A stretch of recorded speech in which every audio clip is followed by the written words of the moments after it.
नमस्कार, बहुत बहुत स्वागत आप सभी का। आप देख रहे हैं कहानी कुर्सी की। मैं हूं सौरभ शर्मा आपके साथ, और स्टूडियो में हमारे साथ चार मेहमान हैं। हर्षवर्धन त्रिपाठी जी आ चुके हैं, प्रोफेसर अमिताभ सिंह जी हमारे साथ हैं, प्रोफेसर संगीत रागी जी हमारे साथ हैं, और समीर चौगांवकर जी हमारे साथ हैं। सर, बहुत बहुत स्वागत। और ये कहानी कुर्सी की का इलेक्शन स्पेशल है, तो बात अब चुनावों की और चुनावी राज्यों की ज्यादा होगी। प्रधानमंत्री नरेंद्र मोदी ने एक भविष्यवाणी की है कि भारतीय जनता पार्टी पश्चिम बंगाल का ये चुनाव जीत रही है। प्रधानमंत्री ने कहा कि पश्चिम बंगाल के बीजेपी कार्यकर्ता जीत को लेकर आश्वस्त हैं। प्रधानमंत्री ने पश्चिम बंगाल के कूच बिहार में एक रैली की थी, और रैली के बाद वो हेलीकॉप्टर में बैठने से पहले कुछ कार्यकर्ताओं से मिले, जिसमें बीजेपी के कार्यकर्ताओं से वो फीडबैक लेते हुए दिख रहे थे। जमीन पर क्या माहौल नजर आ रहा है, उनसे पूछ रहे थे। और बीजेपी वर्कर्स प्रधानमंत्री के सामने अपनी जीत का दावा कर रहे थे। प्राइम मिनिस्टर मोदी आज भी बंगाल बीजेपी के कार्यकर्ताओं को संबोधित करेंगे और उनसे चुनावी बातें करेंगे, क्या करना है, क्या स्ट्रेटेजी होनी चाहिए। लेकिन चूंकि ये एक इनफॉर्मल संवाद था, तो इसको जरूर सुनना चाहिए, क्योंकि ये कोई ऐसा नहीं था कि कोई क्या बात कहेगा, कैसी बात कही जाएगी, पूछी जाएगी, कोई स्क्रिप्टेड नहीं था। तो इसमें क्या बात हुई, और बहुत छोटी सी बातचीत है, एक नजर इस पर डालते हैं। करेगा, चलिए जीत जाइए पक्का, जीत जाएंगे। महिलाएं वोट करेगा, वह भी करेगा, चलिए जीत जाइए पक्का, जीत जाएंगे। महिलाएं वोट करेगा, वह भी करेगा, चलिए जीत जाइए पक्का, जीत जाएंगे। अब महिला भी वोट करेगी, युवा भी वोट करेगा, तो कोई भी पार्टी जीत जाएगी। चले ठीक है। अब इस बातचीत को सुन के लगा कि प्रधानमंत्री के सामने बीजेपी का वर्कर खड़ा होगा तो वो और क्या कहेगा। लेकिन रैली में जो बात हुई उसको सुनिए आप जरा, क्योंकि कुछ नया एलिमेंट इसके अंदर आया है। और दो प्रोफेसर आज क्लास में है, तो वो आपका हिस्टोरिकल बैकग्राउंड इसका वो दे सकते हैं। थोड़ा बहुत मैंने पढ़ा था, बाकी वो बताएंगे। कूच बिहार की रैली में प्रधानमंत्री ने टीएमसी के ऊपर तुष्टीकरण का आरोप लगाया। कुछ नया नहीं इसमें। उन्होंने जो नई बात की वो थी टीएमसी के घोषणा पत्र के नाम की बात। टीएमसी के घोषणा पत्र को इश्तिहार कहा गया है। तो प्रधानमंत्री ने ऐतिहासिक बात निकाल के कहा कि यह तुष्टीकरण का ही एक बहुत बड़ा प्रमाण है कि एक खास धर्म के लोग हिंदुओं को धमकी देते हैं, हिंदुओं का रहना मुश्किल कर देंगे। और उन्होंने कहा यह पूर्व में हो चुका है, इतिहास में ऐसा हो चुका है। पहले भी ऐसे ही इश्तिहार नाम से कुछ मांगे दी गई थी, और तब भी हिंदुओं का खून बहा था। अभी टीएमसी ने अपना घोषणा पत्र जारी किया, लेकिन उसका नाम उन्होंने बांग्ला भाषा में नहीं रखा, बल्कि उसे इश्तिहार कहा जा रहा है। आप सोचिए, ये कैसे बंगाल की पहचान को बदल रहे हैं। आप जानते हैं ना, इश्तिहार का इस्तेमाल बंगाल में किस लिए हुआ था। 1905 में मजहबी ताकतों ने बंगाल में लाल इश्तिहार जारी किया था। उसके बाद हिंदुओं का नरसंहार किया गया था। टीएमसी हमें उसी की याद दिलाना चाहती है। आपको भूलना नहीं है, यहां निर्मम सरकार में खुलेआम धमकी दी रही है कि एक खास मजहब के लोग बंगाल में हिंदुओं का रहना मुश्किल कर देंगे। तुष्टीकरण का ऐसा घिनौना खेल बंगाल के सम्मान और बंगाल की संस्कृति को मिटाने का ऐसा षड्यंत्र, लेकिन अब बहुत हो गया। अब बंगाल की पहचान बदलने वालों की विदाई बंगाल ने तय कर ली है। अच्छा, इंटरेस्टिंग ये है कि यही आरोप टीएमसी बीजेपी के ऊपर लगा रही है। प्रधानमंत्री ने कहा कि टीएमसी तुष्टीकरण में इतनी अंधी हो गई है कि बंगाल की पहचान और संस्कृति को मिटा देना चाहती है। मुर्शिदाबाद के शमशेरगंज की एक जनसभा में ममता बनर्जी ने कहा कि बांग्ला अस्मिता और बांग्ला भाषा ये सबसे बड़ा मुद्दा है। और उन्होंने कहा कि अगर टीएमसी एक बार फिर सत्ता में नहीं आती है तो याद रखिएगा कि भाजपा बांग्ला भाषा को दफन कर देगी। ভুল के ভোট না দিলে এই বিজেপি শয়তানরা বাংলাটাকে দখল করবে, আর মুর্শিদাবাদকে দখল করবে, মালদাকে দখল করবে, উত্তরবঙ্গকে দখল করে বাংলা থেকে বাদ দিয়ে দেবে। आइए तो चलते हैं मेहमानों के पास। त्रिपाठी जी, जहां तक मेरी समझ कहती है, ये आखिरी हथियार होता है किसी भी पार्टी के पास, जब आप बिल्कुल इमोशनल बात कीजिए, जिसमें लॉजिक कम हो। अब प्रधानमंत्री ने कहा कि वो 1905 की घटना से इश्तिहार नाम से भारतीय लाल इश्तिहार उसको जोड़ दिया टीएमसी के घोषणा पत्र को। और ममता बनर्जी तो लगातार ऐसे बयान दे रही हैं जिससे लग रहा है कि शायद चुनावी जमीन उनकी इस बार हिली हुई है। कभी वो कहती हैं कि ये यहाँ पर बांग्ला खाना बंद कर देंगे, नॉनवेज खाना बंद कर देंगे। कभी वो कहती हैं 7 करोड़ में से 5 करोड़ नाम एसआईआर में से काटने की साजिश थी। और फिर अब वो कह रही हैं कि बंगाल में बंगाली भाषा खत्म कर देंगे। मतलब ये सब लॉजिक से परे है, इसलिए मैं कह रहा हूं ये आखिरी अंतिम हथियार होता है। बिल्कुल, ये आखिरी हथियार होता है। और जिस पार्टी के संस्थापक पुरुष, और ठीक है जनसंघ से भाजपा की यात्रा की बात करें, लेकिन डॉक्टर श्यामा प्रसाद मुखर्जी, तो उनको लेकर अगर कोई ये कहे कि बंगाली खत्म कर देंगे, जो पार्टी वंदे मातरम के लिए जब बंकिम चंद्र चट्टोपाध्याय ने गाया और उसके बाद जब उसमें से स्टैंजाज कट गए और फिर से जब 150 वर्ष पर उसको स्थापित किया, पुनर्स्थापित किया, उसको कह रहे हैं कि बांग्ला भाषा खत्म कर देंगे। जो प्रधानमंत्री नरेंद्र मोदी रविंद्रनाथ ठाकुर से लेकर रामकृष्ण परमहंस से लेकर नेताजी सुभाष चंद्र बोस से लेकर सबको पुनर्स्थापित कर रहे हैं। पुनर्स्थापित का मतलब नहीं कि इनको कोई स्थापना की आवश्यकता है, लेकिन जिनकी चर्चा बंद हो गई थी, क्या कोई सोच सकता था कि जॉर्ज पंचम की जगह किसकी मूर्ति लगेगी? तो वो नेताजी सुभाष चंद्र बोस आज इंडिया गेट पर है, उनके लिए ये कह रही ममता बनर्जी। और ये जब इश्तिहार की बात आती है तो ये सचमुच चौंकाने वाला है, क्योंकि इश्तिहार तो पूरी तरह से उर्दू का वो शब्द है, और उर्दू भाषा बोलने में बुराई नहीं, भारतीय भाषा है, सब कुछ ठीक है। लेकिन इसका जो जुड़ता है, ढाका के नवाब सलीमुल्लाह 1905 में उन्होंने ये कॉल दी थी, जिसके बाद हिंदुओं का बड़े पैमाने पर नरसंहार हुआ था। और आप सोचिए, वो आज भी लोगों के जेहन में बहुत ताजा है, उनकी यादें उसको भुला नहीं पाती हैं। तो जाहिर है उससे जोड़कर वो देखने की जरूरत होती है। फिर जब फिरहाद हकीम जैसे उनके नेता हैं जो कहते हैं कि हम तो इसको मुस्लिम बहुल बना देंगे, हम 33% हो गए हैं, हम इससे थोड़ा और आगे जाएंगे, क्योंकि 2011 की जनगणना में 27% थे। तो मुझे लगता है कि बंगाल उस जगह पर तो खड़ा है निश्चित तौर पर, जहां मुस्लिम आबादी क्या मालदा और मुर्शिदाबाद की तरह हो जाएगी, और कभी भी आप जजों को, पुलिस अधिकारियों को घेर के जो मनमानी चाहेंगे वो कर लेंगे। क्या पूरे बंगाल का यह हाल होने जा रहा है? और क्या वो घुसपैठिए हवा में गायब हो गए, जैसे कपूर जल जाता है तो गायब हो जाता है? क्योंकि ममता जी तो कहती थी घुसपैठिए। इसलिए प्रधानमंत्री नरेंद्र मोदी की ये बात वहां महत्वपूर्ण हो जाती है, और इसमें कोई संदेह नहीं है कि चुनाव बहुत कांटे का मुकाबला है, इसीलिए दोनों तरफ से इस तरह की बातें आ रही है। सर, ये भी बीजेपी का भी तो ये अंतिम कार्ड जैसा ही है ना, कि मुसलमानों से आप आगाह कीजिए, डराइए। या प्रधानमंत्री 1905 से जोड़ रहे हैं इश्तिहार नाम से भारतीय टीएमसी के घोषणा पत्र को, और कह रहे हैं कि 1905 में मजहबी ताकतों ने बंगाल में लाल इश्तिहार जारी किया था और हिंदुओं का नरसंहार हुआ था। टीएमसी उसी की याद दिलाना चाहती है। खास मजहब के लोग बंगाल में हिंदुओं का रहना मुश्किल कर देंगे। सबसे महत्वपूर्ण बात यह है कि टीएमसी ने अपना जो घोषणा पत्र है उसको इश्तिहार क्यों शब्द का प्रयोग किया। वो एक बंगला शब्द का भी प्रयोग करते। यदि बंगाली संस्कृति की बात थी तो बंगला शब्द का प्रयोग किया जाना चाहिए। यदि अंग्रेजी आप नहीं है, आपको अंग्रेजी से चिढ़ थी, यदि आपको हिंदी से चिढ़ है, मान लेते हैं हिंदी भाषियों से आप चिढ़ करते हैं, तो चिढ़ते हैं, तो आप बंगला भाषा में आप कम से कम मैनिफेस्टो का अनुवाद करवाते, न कि इश्तिहार शब्द का। इससे साफ साफ होता है कि आप मुसलमानों की तुष्टीकरण कर रहे हैं। एक दूसरी बात, बंगाल की सच्चाई से हम मुंह नहीं मोड़ सकते हैं। 33% जब बंगाल की आबादी थी तो भारत विभाजन थोपा गया था, और सोहरावर्दी को कैसे कोई भूल सकता है, जहां कलकत्ता में एक दिन में हजारों हिंदुओं को कत्लेआम कर दिया गया था। कैसे इन सारी चीज़ों को आदमी आज भूल सकता है कि मुस्लिम जनसंख्या बढ़ते ही बढ़ते वहाँ से सारे जो है वो हिंदू भाग करके चले जाते हैं। कोई और तो छोड़ दीजिए, जो रिपोर्ट है, आईबी की जो रिपोर्ट है, वो बंगाल के गवर्नर का रिपोर्ट है, इसको तो कम से कम ध्यान में रखें कि बांग्लादेश से जुड़े हुए जो भी बॉर्डर के इलाके हैं, चाहे दिनाजपुर का इलाका हो, मालदा का इलाका हो, मुर्शिदाबाद का इलाका हो, इन सारे जगहों से हिंदू औने पौने दाम पर अपनी घरों और संपत्तियों को बेच करके भाग रहे हुए हैं। कलकत्ता से जो सड़क जो है वो बांग्लादेश बॉर्डर की तरफ जाती है, आप दोनों ओर आप जा करके आज देखिए, आज सारे रोहिंग्या वहां पर अपनी बस्तियां बसा चुके हैं। तो यदि डेमोग्राफी परिवर्तन होता है, तो लोग कहते हैं डेमोग्राफी परिवर्तन होने से क्या होता है।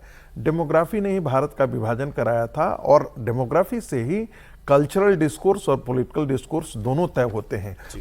बंगाल के अंदर आज यदि हिंदुओं को दुर्गा पूजा पर परमिशन लेना पड़ता है कि भाई वो शुक्रवार का है तो आप इधर इस गली से नहीं गुजर सकते हैं, शुक्रवार है तो आप ये जोर से आवाज नहीं निकाल सकते हैं, ये क्यों हुआ है? क्योंकि डेमोग्राफी परिवर्तन वहां पर हुआ है। और यही कारण, बस 10 सेकंड, प्रधानमंत्री ने इसी ओर इशारा किया है कि, और मैं उसमें जोड़ देना चाहता हूं कि यदि स्थिति यही कंटिन्यू रही तो बंगाल के हिंदुओं की वही दुर्दशा होगी जो कश्मीर के अंदर हिंदुओं की दुर्दशा होगी। ठीक है सर। अब प्रधानमंत्री रिपोर्ट ले रहे थे अपने वर्कर्स से, आपने देखा, तो उन्होंने पूछा महिलाएं वोट करेंगी ना, युवा वोट करेंगे, कहा सब वोट कर रहा है इस बार भारतीय जनता पार्टी को। बीजेपी को अंदर से जानने वाले लोग भी ये बात कह रहे हैं कि बहुत कॉन्फिडेंट है भारतीय जनता पार्टी इस बार चुनाव में जाते हुए, और उसको लगता है कि ये सबसे इससे अच्छा मौका अभी तक नहीं आया है बंगाल में अपनी सरकार बनाने का। लेकिन ममता बनर्जी भी चुनाव लड़ना जानती हैं।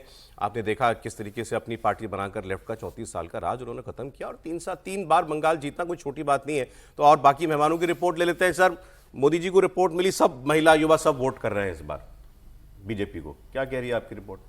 बिल्कुल, इस बार भारतीय जनता पार्टी बेहतर प्रदर्शन करेगी। जो 2021 में भारतीय जनता पार्टी का प्रदर्शन रहा था कि 77 सीटों पर भारतीय जनता पार्टी टिक गई थी और ममता बनर्जी ने बहुत बेहतर प्रदर्शन करके सरकार तीसरी बार बनाई थी।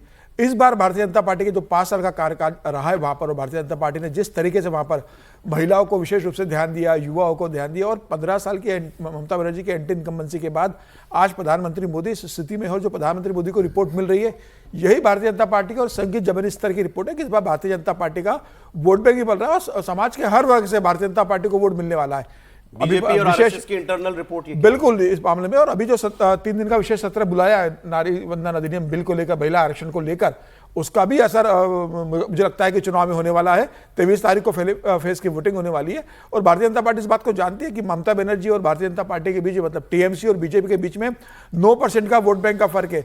भारतीय जनता पार्टी को सिर्फ 5 से 7% का वोट बैंक शिफ्ट करना है, क्योंकि अगर 2021 का चुनाव परिणाम आप देखेंगे तो 38 सीटें भारतीय जनता पार्टी ऐसी थी जो 5% के मार्जिन से, और 75 सीटें 10% के मार्जिन से हार गई थी। तो भारतीय जनता पार्टी ने उस 38 सीटें जो 5% के मार्जिन से हारी थी वो, और 75 सीटें जो 10% के मार्जिन से हारी थी, उन सीटों को टारगेट किया। और भारतीय जनता पार्टी का ये आकलन है कि इस बार उन सीटों पर भारतीय जनता पार्टी का 5 से 6% का वोट बढ़ने वाला है। तो ओवरऑल अगर भारतीय जनता पार्टी अपना 5 से 6% का वोट बढ़ा लेती है, जो 38% के आसपास है, तो मुझे लग रहा है कि भारतीय जनता पार्टी 150 सीटों पर पहुंचने की स्थिति आपका अनुमान भी यही कह रहा है? निश्चित रूप से भारतीय जनता पार्टी 150 प्लस। अच्छा, एक मालदा का जो भी कांड हुआ जिसमें जजेस को बंधक बनाया गया था, 1 अप्रैल को हुआ था, आपको याद है? सुप्रीम कोर्ट ने उस वक्त रात को 2 बजे तक उसको मॉनिटर किया था, सुप्रीम कोर्ट के चीफ जस्टिस ने। आज उसमें सुप्रीम कोर्ट में सुनवाई भी होने वाली है, और एनआईए को ये इसकी जांच सौंप दी गई थी, तो एनआईए को आज अपनी प्रिलिमिनरी रिपोर्ट जो है वो सुप्रीम कोर्ट को देनी है। इस मामले में 49 लोग गिरफ्तार किए जा चुके हैं, और इस मालदा कांड को लेकर प्रधानमंत्री मोदी भी बोले। उन्होंने कहा कि जब न्यायिक अधिकारी सुरक्षित न हो तो आम लोग सुरक्षित कैसे होंगे। प्रधानमंत्री ने मालदा की घटना को टीएमसी का महाजंगल राज बताया। यहां की निर्मम सरकार बंगाल की इस पावन माटी पर हर रोज लोकतंत्र को लहूलुहान कर रही है। ये निर्मम सरकार अपने आगे किसी संवैधानिक संस्था को कुछ भी नहीं समझती। आपने 2-3 दिन पहले ही देखा है, पूरे देश ने देखा है, देश के न्यायप्रिय नागरिक चौंक गए। कैसे मालदा में न्यायिक अधिकारियों को बंधक बनाकर रखा गया। सोचिए, ये कैसी सरकार है, ये कैसी व्यवस्था है जहां जज और संविधान की प्रक्रिया भी सुरक्षित नहीं है। तो बंगाल की आम जनता की सुरक्षा की उम्मीद इन लोगों से कैसे की जाए। मालदा में जो हुआ वो केवल टीएमसी की उद्दंडता ही नहीं थी, ये इस निर्मम सरकार का प्रायोजित महाजंगल राज है। अब ये जंगल राज बिहार में तो खूब चिपका था, आपने देखा आरजेडी के ऊपर। वहां उसके हिस्टोरिकल वजह, मतलब जो पूर्व में सरकार बनी थी उसकी वजह थी, लालू यादव का शासनकाल था। ममता बनर्जी की सरकार पर क्या महाजंगल राज का आरोप चिपकता है? अगर वो मालदा वाला कांड जो है, वैसे तो अगर आप सोचिए तो कितना इससे बड़ा क्या बात होगी कि जज बंधक हो जाएं, लेकिन बंगाल में ऐसे नहीं, ऐसे कई घटनाएं जो है इससे पहले लॉलेसनेस की हो चुकी है, लेकिन उसके बावजूद ममता बनर्जी 3 चुनाव तो जीती ना प्रोफेसर साहब। बिल्कुल। और ये जो मालदा वाली घटना थी उसकी जितनी भी निंदा की जाए कम है, क्योंकि एक जुडिशियल जो हम मानते हैं कि सबसे इंटेग्रिटी वाला इंस्टीट्यूशन हिंदुस्तान में एटलीस्ट वही है, और वहाँ उनको बंधक बनाए रखना, और सुप्रीम कोर्ट के मॉनिटरिंग में जब सबको पता था कि ऐसा हो रहा है, तो वो उसकी जितनी भी निंदा की जाए कम है। रही बात, आपने बात की थी इश्तिहार से शुरू, मुझे थोड़ी बांग्ला आती है। अच्छा। उसमें इश्तिहार का मतलब मैनिफेस्टो ही होता है, एडवर्टीजमेंट भी होता है, लेकिन चूंकि वो लाल इश्तिहार 1905 वाला जो मेंशन कर रहे थे मोदी जी, उससे जोड़ के देखा जा रहा है, तो उसको मैनिफेस्टो का मतलब, और पहले भी टीएमसी उसी इश्तिहार का वर्ड का प्रयोग की है, इसलिए अचरज नहीं होना चाहिए। एक और शब्द है, आपको शायद बहुत लोगों को नहीं पता होगा, हिंदी स्पीकर्स को वहां हिंदुस्तानी कहते हैं। तो इस टाइप के जो लिंग्विस्टिक चीज़ है उन पर नहीं भी पढ़ें। तो एक बात तो स्पष्ट है कि जैसे बिहार में भी आपने देखा था, पिछले बार एंटी इनकम्बेंसी थोड़ी थी नीतीश कुमार के खिलाफ, चूंकि पलटू चाचा और वो सब काफ़ी कारगर रहा था।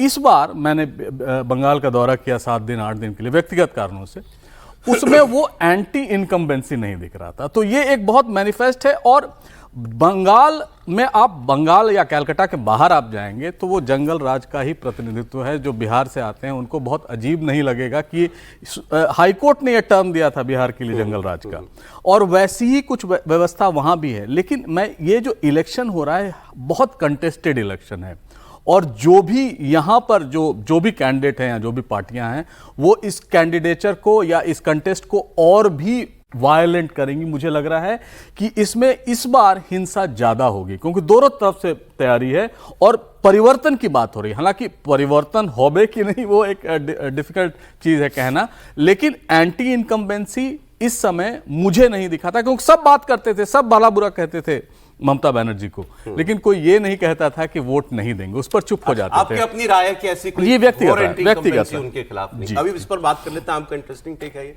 अच्छा, 2-3 खबरें और बंगाल के इलेक्शन से जुड़ी हुई। बंगाल में मतदाता सूची से हटाए गए 23 लाख से ज्यादा लोगों की विधानसभा चुनाव में वोट दे पाने को लेकर संशय हो गया है। उसकी वजह यह कि उनकी अपील सुनने के लिए जो 19 ट्राइब्यूनल न्यायाधिकरण जो बनाए गए थे, उनका काम अभी शुरू नहीं हुआ है। 60 लाख के करीब जो विचाराधीन मामले थे, जिनको लॉजिकल डिस्क्रिपेंसी में रखा गया था, उनमें से 52 लाख नामों का निपटारा हो चुका है, मतलब यस और नो में हो चुका है फैसला। और उसमें 23,40,000 के करीब लोग ऐसे हैं जिनके नाम वोटर लिस्ट से खारिज कर दिए गए हैं, हटा दिए गए हैं। अब इनके सामने ये रास्ता था कि ये ट्राइब्यूनल में जाते, वहां अपनी अपील करते, लेकिन ट्राइब्यूनल है नहीं, ट्राइब्यूनल का काम शुरू नहीं हो पाया है, तो फैसला कब होगा, ये वहां पर एक चिंता जो है वो बनी हुई है। इस पर हमारे प्रोग्राम में भी कई बार बात हुई है। पहले चरण का मतदान 23 अप्रैल को होना है और नामांकन करने की अंतिम समय सीमा 6 अप्रैल को शाम 3 बजे की है। अब आयोग के नियमों के मुताबिक नामांकन अवधि खत्म होने के साथ ही संबंधित सीटों की मतदाता सूची भी अंतिम रूप ले लेती है। यानी पहले चरण की 152 सीटों से जुड़े हुए जो मतदाता सूची होगी वो आज दोपहर तक फ्रीज हो जाएगी। ऐसे में फिर ये जो लाखों लोग हैं जो ट्राइब्यूनल में जाते, उनका क्या होगा समीर जी? ये हमने पहले बात की है कि ये मामले, ये एसआईआर की कार्रवाई पूरी होगी टाइम से कि नहीं होगी? नहीं, इस संदर्भ में सुप्रीम कोर्ट ने भी कहा है और इस संदर्भ में चुनाव आयोग ने भी कहा है कि भाई समय रहते और मतदान के पहले हम इसको कंप्लीट कर लेंगे। अब ये देखना होगा कि चुनाव आयोग इसको कैसे कंप्लीट करता है। क्या जो लोग अपील प्राधिकरण में अप्लाई नहीं कर सकते वो उन लोगों को क्या वोट देने का इस समय अनुमति दी जाएगी, या उन्हें वोटर लिस्ट से 23 लाख लोग उनको बाहर कर दिया जाएगा? मुझे लग रहा है इसके ऊपर सुनवाई अभी चुनाव आयोग कर रहा होगा, और चुनाव आयोग ने कहा था कि हम 8 या 9 तारीख को फाइनल मतदाता सूची जारी करेंगे। तो मुझे लग रहा है कि 9 तारीख को जब चुनाव आयोग की फाइनल मतदाता सूची आएगी, उससे यह क्लियर होगा कि उन लोगों को उसमें जगह दी गई है या नहीं दी गई है। और उसके बाद मुझे लगता है कि कोई व्यक्ति अगर ऐसा लगता है कि उनका नाम नहीं गया है, तो विपक्षी पार्टी चाहे वो ममता बनर्जी की बात तो यह है कि हर व्यक्ति को अंतिम अपील तक जाने का मौका मौका मिलेगा। अब इसके बाद ही तय होगा। अगर सुप्रीम कोर्ट ये कहता है कि भाई अभी तक हम अपील करने के समय नहीं दे पा रहे, तो हम इन 23 लाखों को वोट करने की अनुमति दे देते हैं, तो फिर कोई मामला नहीं होगा। अगर इनको पूरी तरीके से बाहर कर दिया गया, उनको अपील करने का समय प्राधिकरण नहीं है, तो फिर क्या सुप्रीम कोर्ट इसमें हस्तक्षेप करेगा या इसमें कुछ दूसरा रास्ता निकाला जाएगा, ये देखने वाली बात होगी। जब तक चुनाव आयोग की फाइनल सूची नहीं आएगी, यह तय नहीं होगा कि इनको चुनाव आयोग ने लिया है कि नहीं लिया। प्रोफेसर आप कुछ बोल रहे हैं? देखिए, सबसे महत्वपूर्ण बात है कि मतदाता सूची में यदि आपका नाम है तो आपको चुनाव लड़ने का भी अधिकार बन जाता है, और यदि नहीं है तो आपको चुनाव लड़ने का तभी डेट ऑफ नॉमिनेशन से जोड़ा गया। मैंने इसीलिए सही कहा कह रहे हैं कि यदि 23 लाख जिनका संशय में डाल दिया गया है, तो उनका यदि आज जाकर के यदि फ्रीज हो जाता है मतदाता सूची, यानी कि वो चुनाव लड़ने की प्रक्रिया से बाहर हो जाते हैं। अब चुनाव सिर्फ वोट देने का अधिकार वो रख सकते हैं। ये तब हो सकता है जब सुप्रीम कोर्ट ये निर्णय दे दे कि चुनाव के अंतिम दिन तक सप्लीमेंट्री लिस्ट जारी कर सकती है, यानी कि वो अपील में जाएं और ट्रिब्यूनल से उनको फिर से वो अधिकार मिले जांच करके। मुझे तो ऐसा लगता है कि ये संभव नहीं होने जा रहा है, क्योंकि ये जितने हैं ये सारे के सारे इसमें बांग्लादेशी हैं। कुछ एक अपवाद को छोड़ ये तो कोई नहीं जानता कि वो कौन है, लेकिन मैं जो आकलन है, जो वहां के अधिकारियों का कहना है कि ये सारे के सारे बांग्लादेशी हैं। कुछ अपवाद हो सकता है। आपने कहा वो बिल्कुल, जो आपने लॉ बताया वो बिल्कुल ठीक है भाई। अगर जो ये 23 लाख नाम मान लीजिए जो कट रहे हैं लॉजिकल डिस्क्रिपेंसी वाले में से, इनमें से किसी का सबका राइट है, वो चुनाव लड़ना भी चाहे तो लड़ भी सकते हैं। बिल्कुल। अब उसका नाम वोटर लिस्ट में नहीं है तो इलेक्शन लड़ नहीं सकते। बिल्कुल। तो यहां भी तो उसका एक राइट जा रहा है ना। मतलब एक ही उसका उपाय है कि वहां पर राष्ट्रपति शासन लगा दीजिए और 6 महीना बाद जो है, नहीं मैं फिर ये ठीक कर रहा हूं, इसको गंभीरता से लीजिए, इसको ऐसे हल्के में मत लीजिए। इसका एक ही उपाय है, मतदाता शुद्धिकरण जब तक संपूर्ण ना हो जाए, पूर्ण ना हो जाए, तब तक चुनाव मत कीजिए। तब तक वहां पर आप राष्ट्रपति शासन लगाइए और 2 महीना बाद, 3 महीना बाद हो रहा है सर, कोई कहीं से दूर दूर तक कोई चुनाव की प्रक्रिया शुरू हुई है। ये मत कहिए कि चुनाव हो रहा है, चुनाव की प्रक्रिया पूरी शुरू हो रही है। त्रिपाठी जी नहीं, देखिए चुनाव तो अब हो ही रहा है। ये ठीक है कि अगर राष्ट्रपति शासन लगता तो ये ज्यादा बेहतर स्थिति होती, लेकिन मोटा मोटा 90 लाख नाम अब तक कट चुके हैं। इसका मतलब 90 लाख, अगर उसमें संदेह का कुछ कह दें कि कुछ लोग हो सकता है सही भी हो सकता है, कुछ लोग रह सकते हैं हर वक्त, 90 लाख लोग अगर गायब हुए। त्रिपाठी जी, वो 90 लाख जो है, जो समीर जी कह रहे थे ना कि 6% भारतीय जनता पार्टी को कंपेंसेट करना है, तो 90 लाख कंपेंसेट कर देता है। अब आप खबर दे रहे हैं, कोई साजिशी सिद्धांत बता रहे हैं? साजिशी सिद्धांत नहीं बता रहे हैं, मैं सिर्फ इतना कह रहा हूं कि ये जो बांग्लादेशी वोट बैंक था, जैसे ही वो खत्म हो जाता है, तो भारतीय जनता पार्टी का जो 6% नहीं, 6% की भी जरूरत नहीं है, 4.5%, 5%। हम प्रक्रिया की बात कर रहे हैं, प्रक्रिया की बात। देखिए, कुल मिला के ये है कि हर राज्य में ये मुश्किल है कि बहुत से लोग डुप्लीकेसी है, नहीं है, बहुत से लोग फर्जी नाम जुड़े हुए हैं, बहुत से लोग वोट डलवा देते हैं। अगर वो नाम रहेंगे तो आशंका हमेशा बनी रहेगी। देश के हर राज्य में घुसपैठिए हो सकते हैं, लेकिन पश्चिम बंगाल में तो इसलिए क्योंकि ममता बनर्जी खुद उसको लेकर बहुत लड़ती रही। तो ऐसा तो है नहीं कि उनके मुख्यमंत्री बनने के बाद अचानक 1 लाख 2 लाख या करोड़ 2 करोड़ लोग भेज दिए गए हों।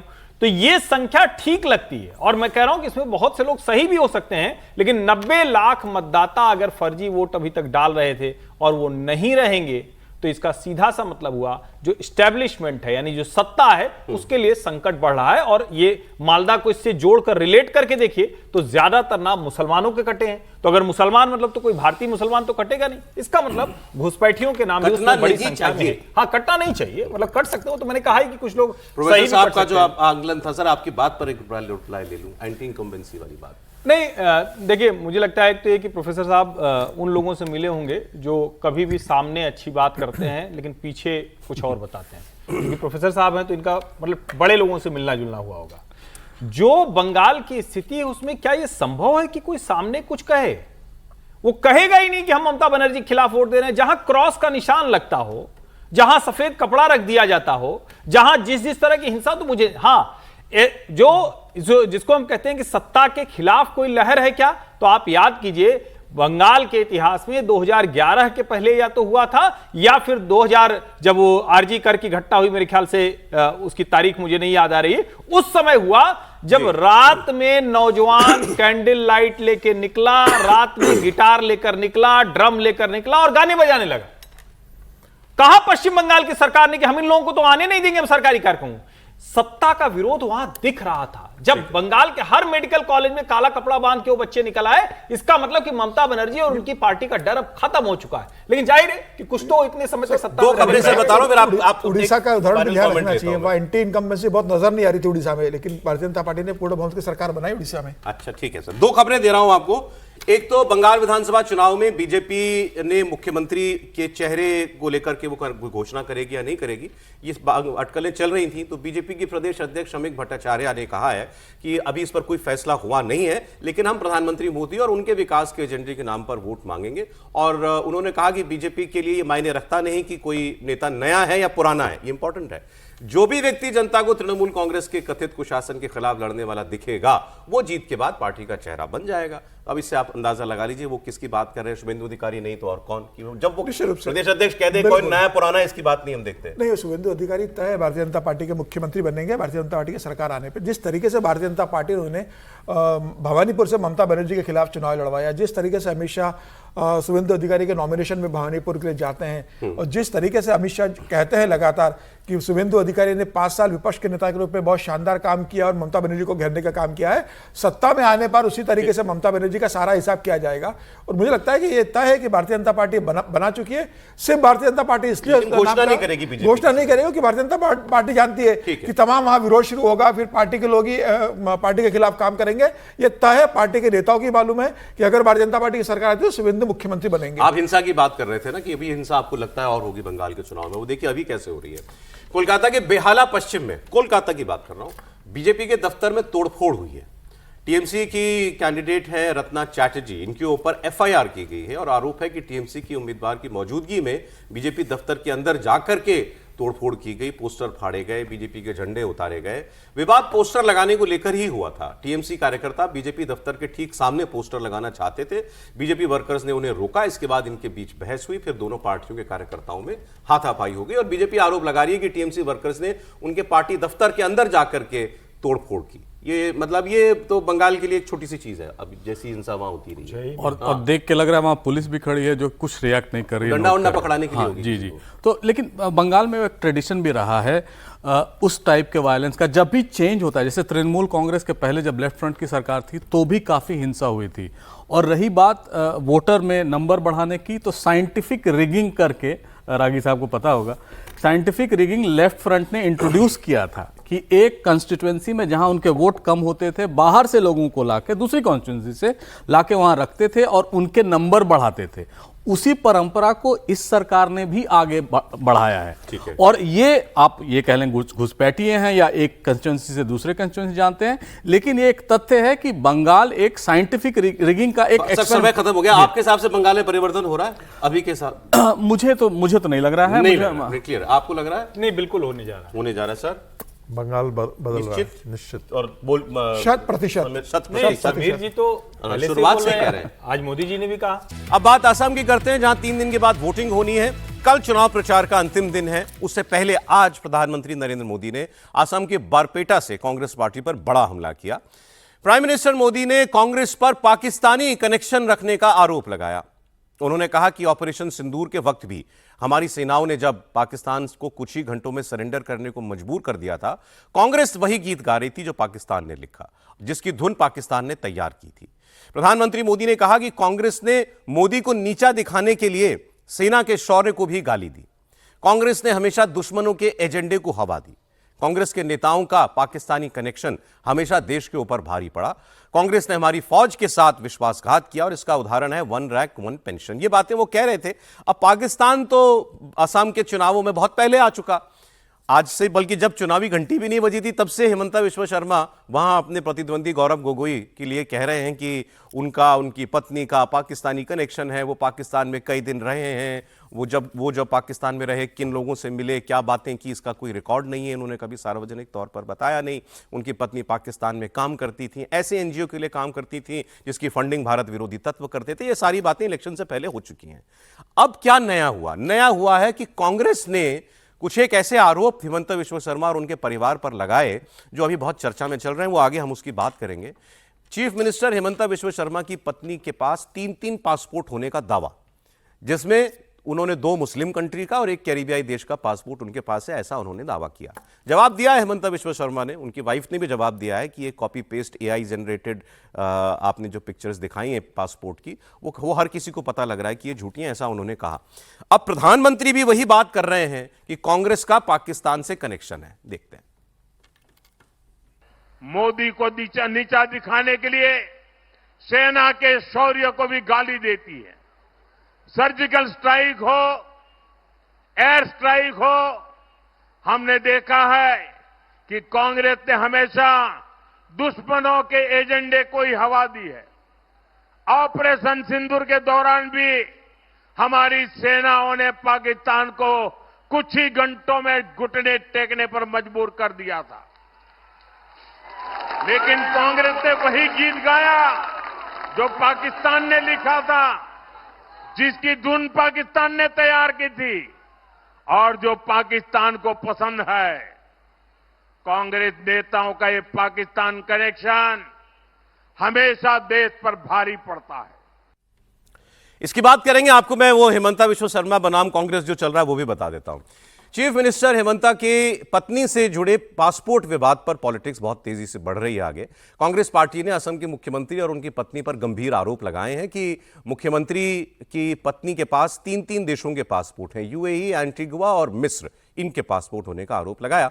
हेमंता विश्व शर्मा की वाइफ पर अमेरिका में एक कंपनी खोलकर पैसे लगाने का भी आरोप लगाया गया है। यह भी दावा किया है कांग्रेस ने कि हेमंता विश्व शर्मा की पत्नी के पास दुबई और अमेरिका में बेनामी संपत्ति है। इन आरोपों में 52,000 करोड़ रुपए की संपत्ति होने का दावा किया गया। चीफ मिनिस्टर हेमंता विश्व शर्मा ने कांग्रेस के आरोपों को झूठा और फेक बताया। उन्होंने कांग्रेस की तरफ से पेश किए गए डॉक्यूमेंट्स को फोटोशॉप डॉक्यूमेंट्स कहा है, AI जनरेटेड कहा है। पूछा है कि इसके लिए पाकिस्तानी सोशल मीडिया से उन्होंने मदद क्यों ली। उन्होंने कहा कि असम का इलेक्शन पाकिस्तान में ट्रेंड क्यों कर रहा है, पाकिस्तान के टीवी चैनलों पर यह बातें क्यों हो रही हैं जो कांग्रेस पार्टी यहां मेरे खिलाफ करती है। ये जो वीसा पासपोर्ट प्रोड्यूस किया है, इसको अगर आप गूगल रिवर्स सर्च करते हैं तो ये सीधा चला जाएगा एक पाकिस्तानी सोशल मीडिया ग्रुप में, पाकिस्तानी इन आजमान। वहां में लॉस्ट एंड फाउंड दिखाई देते हैं। वहां में 2 मुस्लिम लोगों ने अपना वीसा पासपोर्ट लॉस्ट होने का इंफॉर्मेशन दिया था। उन्हीं का डेटा यूज करके रिनिकी का फोटो को सुपर इम्पोज करके कल ये बनाया गया। हमारे सबसे जो बड़ा एलिगेशन है, भाई आप पाकिस्तानी सोशल मीडिया ग्रुप से क्यों मदद ली? पहले ही हमारा एलिगेशन है गौरव और पाकिस्तान आर इन टच, और ये पूरा जो कागज बनाया original goes to a Pakistani social media group name Pakistan in Ajman, ये ग्रुप का नाम है ना, ये ग्रुप से ही पूरा सीज लिया गया है, Pakistani in Ajman, this is the name of the group. तो हमारे बारे में जो बोला है, we will go to the court of law everything, but मेरा खरा एलिगेशन है why Pakistan is helping Gaurav Gogoi. When you use this allegation with fabricated documents to influence a result or outcome of an election, then it attracts higher penal provision, and the punishment for that is life imprisonment. Yesterday my wife has filed an FIR, and I am sure that police will register the case in appropriate section of law and take necessary action. But why I have came before you today? Because during our research we found the entire material of the press conference which has taken place yesterday was supplied from a Pakistani social media group. Himanta Biswa Sarma की wife Riniki भूया शर्मा, उनके x post के जरिए उन्होंने कांग्रेस पर पलटवार किया। उन्होंने लिखा है कि आपकी तपस्या में ही नहीं, क्योंकि पवन खेड़ा प्रेस कॉन्फ्रेंस की थी उन्होंने इसकी, तो पवन खेड़ा के ऊपर जो तपस्या वाला तंज उन्होंने किया कि आपकी तपस्या में ही नहीं बल्कि AI जनरेशन और फोटोशॉपिंग में भी कमी रह गई। उन्होंने आगे लिखा है कि एक राष्ट्रीय पार्टी के प्रवक्ता से मेरी अपेक्षा थी कि वो बुनियादी सावधानी बरतते, ना कि काल्पनिक पासपोर्ट और दस्तावेजों की घटिया तरह से बनाई गई तस्वीरें जारी करते। रेणुकी शर्मा ने पोस्ट के जरिए बताया कि अब मामला लीगल हो गया है, आगे की कार्रवाई कोर्ट में होगी। अब मामला जो सफाई जो दे रहे थे अभी हेमंत बिश्व शर्मा, वो क्या था? वो ये कह रहे थे, बाकी निकाला होगा इसका डिटेल त्रिपाठी जी ने, कि पाकिस्तान में किसी आदमी का पासपोर्ट खोया, उसने उसकी ऑफिशियल कंप्लेंट की, उस पासपोर्ट की प्रतियां जो हैं वो सोशल मीडिया पर उपलब्ध थी, वो डॉक्यूमेंट उठाया गया, उसी के बाकी डिटेलिंग उसी डॉक्यूमेंट की ली गई और उसमें फोटो और नाम पता डाल दिया गया रेणुकी भुइया का। ये हेमंत बिश्व शर्मा का मोटा मोटा पलटवार है, यही है ना सर? नहीं, निश्चित तौर पर ये है। और उसमें जो ज्यादा गंभीर मसला है कि बाकायदा पाकिस्तानी फेसबुक पेज है, एक सोशल मीडिया पेज है, उसने जिस कॉन्स्पिरेसी थियरी को जन्म दिया, उसी कॉन्स्पिरेसी थियरी पर पवन खेड़ा जा रहे हैं, ऐसा हेमंत बिश्व शर्मा ने कहा। हेमंत बिश्व शर्मा का यह कहना है कि बाकायदा इसमें पाकिस्तानी शामिल हैं जो इस तरह का प्रोपेगेंडा कर रहे हैं। जो मूल आरोप क्या था कि 3 पासपोर्ट है। अब उन पासपोर्ट के जिस तरह से बना है, वैसे तो हेमंत बिश्व शर्मा ये भी कह रहे हैं कि मैं जरूर शर्मा लगाता हूं, लेकिन मेरी पत्नी अपने किसी भी ऑफिशियल डॉक्यूमेंट में शर्मा नहीं शर्मा लगाती है, यानी SA की जगह SHA होता है। और एक जो दूसरी बात उन्होंने कही, और ये उसमें नहीं है, उसमें नहीं है, उसमें शर्मा लिखा हुआ है। तो एक जो दूसरा उन्होंने कहा कि व्योमिंग में एक अमेरिकी कंपनी बना ली गई क्योंकि वो टैक्स फ्री है, टैक्स हेवन के तौर पर उसको अमेरिका में जाना जाता है। लेकिन उसका जवाब तो और गजब दिया हेमंत बिश्व शर्मा ने। उन्होंने 99 या $199 पे एक कंपनी बना दी, गोगोई एलिजाबेथ 786। फिर से दोहराऊं ना, गोगोई एलिजाबेथ 786। तो गौरव गोगोई, उनकी पत्नी एलिजाबेथ और 786 ये करके एक कंपनी हेमंत बिश्व शर्मा ने रजिस्टर कराई और कहा देखिए ये मैं भी करा सकता हूं। अब इसमें बाकायदा जो जर्नलिस्ट ने भी फैक्ट चेक किया, अलग अलग एजेंसी ने फैक्ट चेक किया है कि जो पवन खेड़ा जी की प्रेस कॉन्फ्रेंस है उसमें उन्होंने जो वेमिंग की कंपनी की बात की है, उस कंपनी का रजिस्ट्रेशन ही 3 अप्रैल को हुआ है। अब ये सवाल, ये 3 अप्रैल को, ये 3 अप्रैल अभी ताजा है। तो ये सवाल कोई भी पूछेगा कि हेमंत बिश्व शर्मा क्या इतने नासमझ हैं? उस कंपनी के नाम पैसा है क्या? उस कंपनी के नाम नहीं, अभी तो ऐसी कोई डिटेल है ही नहीं है ना, वो तो कंपनी बस रजिस्टर हुई है सर। अच्छा। और वो तो इतना बड़ा बता दिया है, पवन खेड़ा ने कहा कि 52,000 करोड़ के। अब लेकिन उसका कोई कहीं कुछ नहीं है। वो जो आरोप लगा रहे हैं उसमें दुबई में जरूर कुछ संपत्तियों को बताना, जिसका जवाब वो देंगे। लेकिन सोचिए कि कंपनी 3 अप्रैल को बन रही, और क्या कोई भी मुख्यमंत्री या कोई भी जो इस तरह के पैसे रखता होगा, वो क्या इस तरह का काम करेगा कि अपनी पत्नी और अपने नाम पे ऐसा संपत्ति लेगा, एक कंपनी बनाएगा जिसमें वो फंस जाए? एग्जैक्टली सवाल यही है। जोड़ दूं? हाँ सर, जो पासपोर्ट वो एमिरेट्स का बोल रहे हैं, वो बेसिकली एमिरेट्स का ID कार्ड होता है। हाँ, जो जर्नलिस्टों ने निकाल कर बोला। और उसके बाद जो है, जैसे होता है ना पासपोर्ट की एक्सपायरी डेट, तो ईयर, मंथ, डेट वगैरह होता है, वो भी मिसमैच कर रहा है, नाम भी मिसमैच कर रहा है, और वो एमिरेट्स के ID कार्ड को लेकर के। दूसरी बात जो है, वो दुबई में जिस प्रॉपर्टी का है, तो वह वेबसाइट पे वो सारा अवेलेबल है, और कोई मैच नहीं कर रहा है जिस प्रॉपर्टी की वो जिक्र कर रहे हैं पवन खेड़ा जी। चारों उनके आरोप फेक पाए गए हैं। तो ये पूरी तरीके से जानबूझ करके इलेक्शन से पहले इसलिए किया गया है ताकि 10% जनसंख्या भी यदि उसमें पड़ जाए कि हाँ भाई यकीन कर ले, या उसकी मती फेरी जाए, या रेपुटेशन को खराब किया जाए, तो हाँ, उसका मन बदल सकता है। लेकिन 2-3 देखिए बुनियादी सवाल हैं इसके अंदर।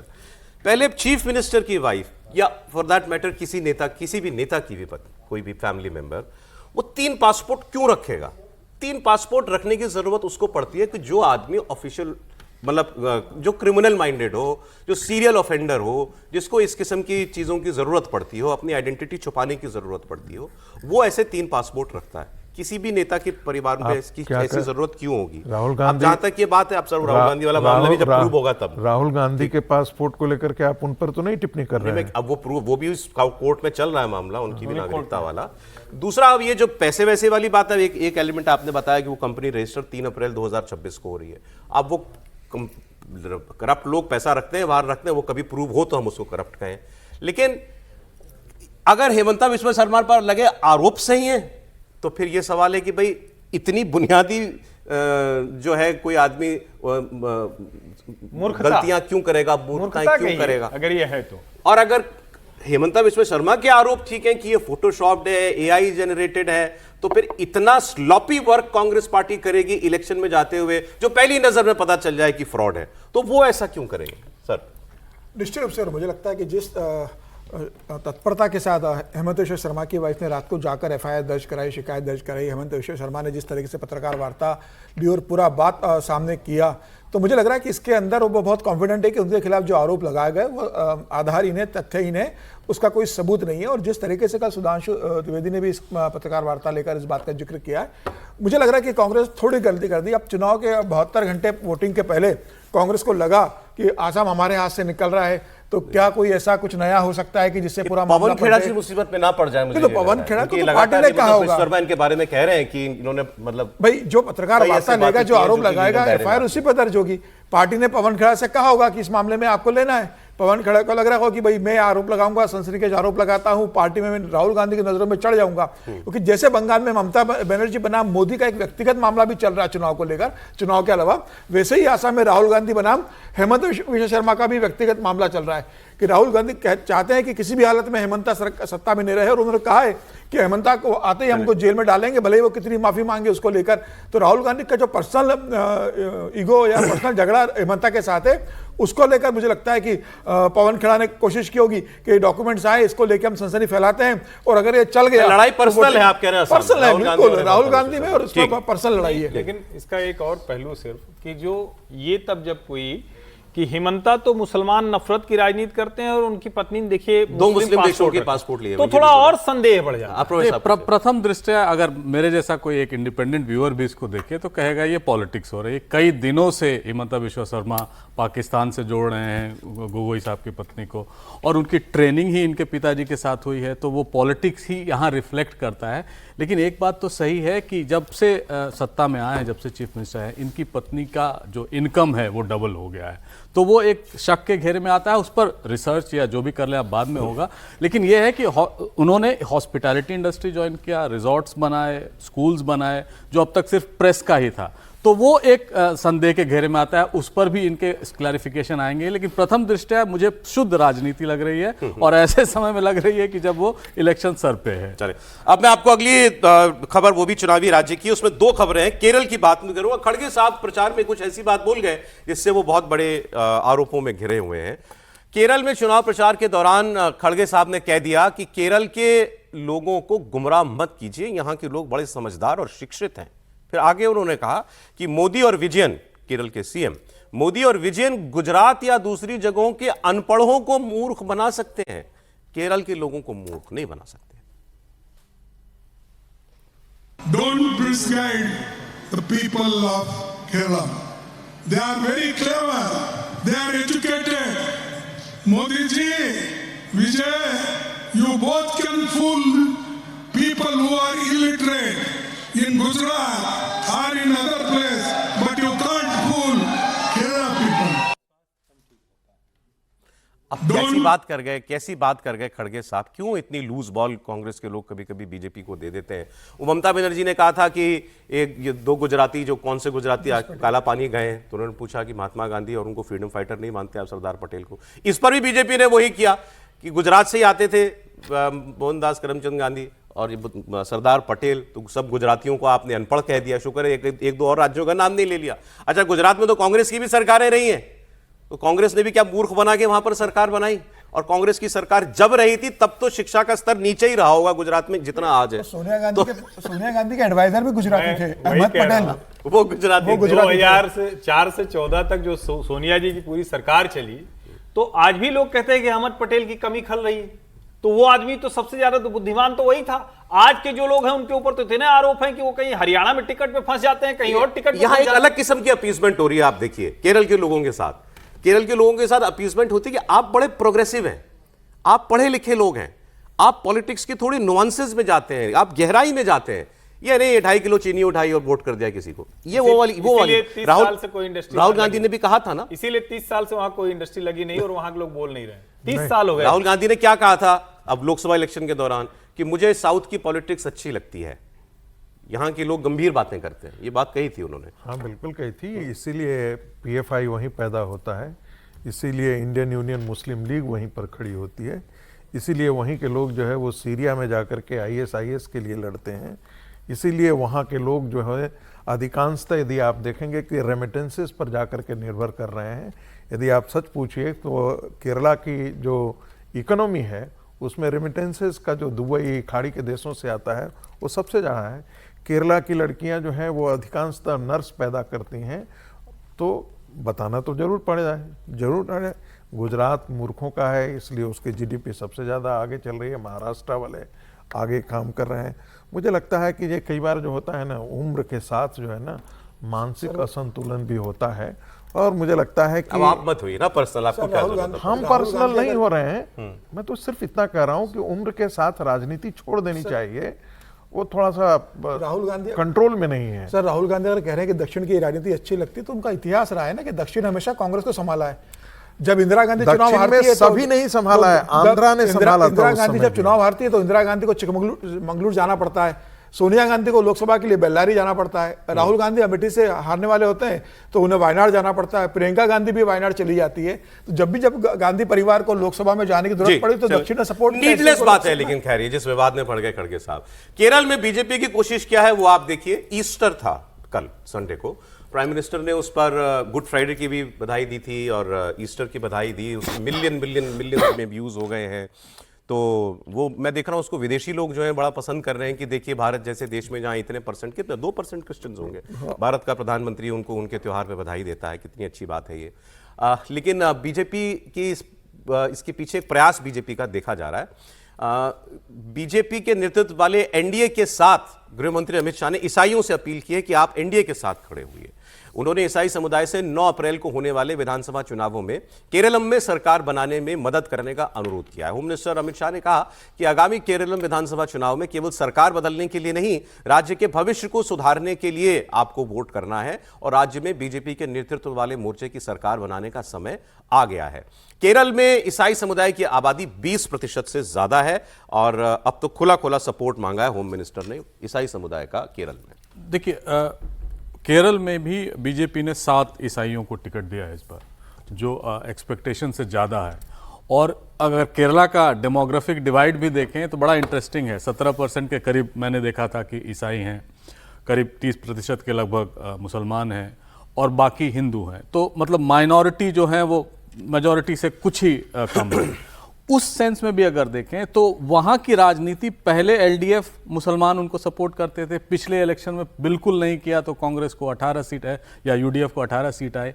इस बार वो भी एक राजनीति चल रही है कि किसके हिंदू और प्रो हिंदू LDF ज़्यादा दिखता है, ज़्यादा खड़ा दिखता है। खासकर आजकल की जो राजनीति है उसमें भी वो अपना सेंध डालने में लगे हुए हैं। तो ये नॉर्थ की राजनीति से केरल की राजनीति पूरी एक कहीं गड्डम गड लगती है कि वो मिक्सअप है। कोई जो ट्रेडिशनली लेफ्ट को मुसलमान वोट देते थे यहाँ नहीं देते हैं। मुसलमान यहाँ केरल में आप कह रहे हैं UDF कांग्रेस के साथ कांग्रेस के साथ हो गए पिछले इलेक्शन में, एक्सपेक्ट कर रहे थे। इसीलिए उनको जितने भी मुस्लिम डोमिनेटेड कॉन्स्टिट्यूंसी थी वहां से लीड में, जैसे वायनाड ही देखिए वहां से लिया, और 3 कॉन्स्टिट्यूंसी और थी जहां से LDF सोच रहे थे कि सेंध मारेगी, वहां से भी वो क्रिश्चियंस किसके वोटर हैं वहां पर बाय एंड लार्ज? और अमित शाह जी जो खुली अपील कर रहे हैं, आपको लगता है इसका असर होगा? क्रिश्चियन मूल रूप से वोटर हैं कांग्रेस पार्टी के। अच्छा, लेकिन वहां का संतुलन समझें, सत्ता का संतुलन, तो मुस्लिम और क्रिश्चियन ये दोनों बीच में इधर उधर जाते हैं जो LDF और UDF की सरकार बनती है। मुस्लिम बड़ी संख्या में कम्युनिस्टों के साथ है, एक छोटी संख्या मुस्लिम लीग के साथ है और एक बड़ी संख्या कांग्रेस के साथ है। तो एक तरह से कहें कि वो 3 हिस्से में वहां बंटता है सीधा। वो कोई मतलब उसमें कंफ्यूजन नहीं है, बहुत क्लियर कट है। मुसलमानों में कोई यूनिफाइड वोट नहीं, यूनिफाइड नहीं, वो 3 हिस्से में बंटता है। सबसे छोटा हिस्सा मुस्लिम लीग के पास है जो कुछ पॉकेट में है, कुछ सीटों पर असर डालता है, और कम्युनिस्ट और कांग्रेस के पास है। जब वो हिस्सा क्रिश्चियंस आप कह रहे हैं कि Christian majority by and large वो कांग्रेस के साथ जाता रहा है। लेकिन पिछले कुछ समय में विशेष करके जिसको हम कहते हैं ना कि जो पिछले 1 दशक की राजनीति बदली है, उसमें जो क्रिश्चियन है वो उसका बड़ा वर्ग, क्योंकि मुस्लिम उनको वहां परेशान कर रहा है, इसको समझिए। और हिंदू जो मतदाता था, जो संघ की शाखा में आता है, संघ की सबसे ज्यादा वहां शाखाएं हैं, सबसे ज्यादा काम है, सबसे ज्यादा संघ के स्वयंसेवक वहां मारे जाते हैं कम्युनिस्टों की वजह से, वो हिंदू जिताने के लिए कांग्रेस को वोट कर देता है। तो अब ये जो हिंदू और क्रिश्चियन वोट है वो कहां वोट करेगा, उससे बीजेपी तीसरी सबसे बड़ी पार्टी बनती हुई दिख केरल रही में है। ना अगर आप देखेंगे तो वहां पर ईसाई 18.38% है, मुसलमान 26.56% है, हिंदू 54% है, और हिंदू जो 54% है उसके अंदर एजावा 21% है, उसके अंदर नायर 14% है, धीरवा 3% है, एससी 9% है, एसटी 1% है और ब्राह्मण 2% है।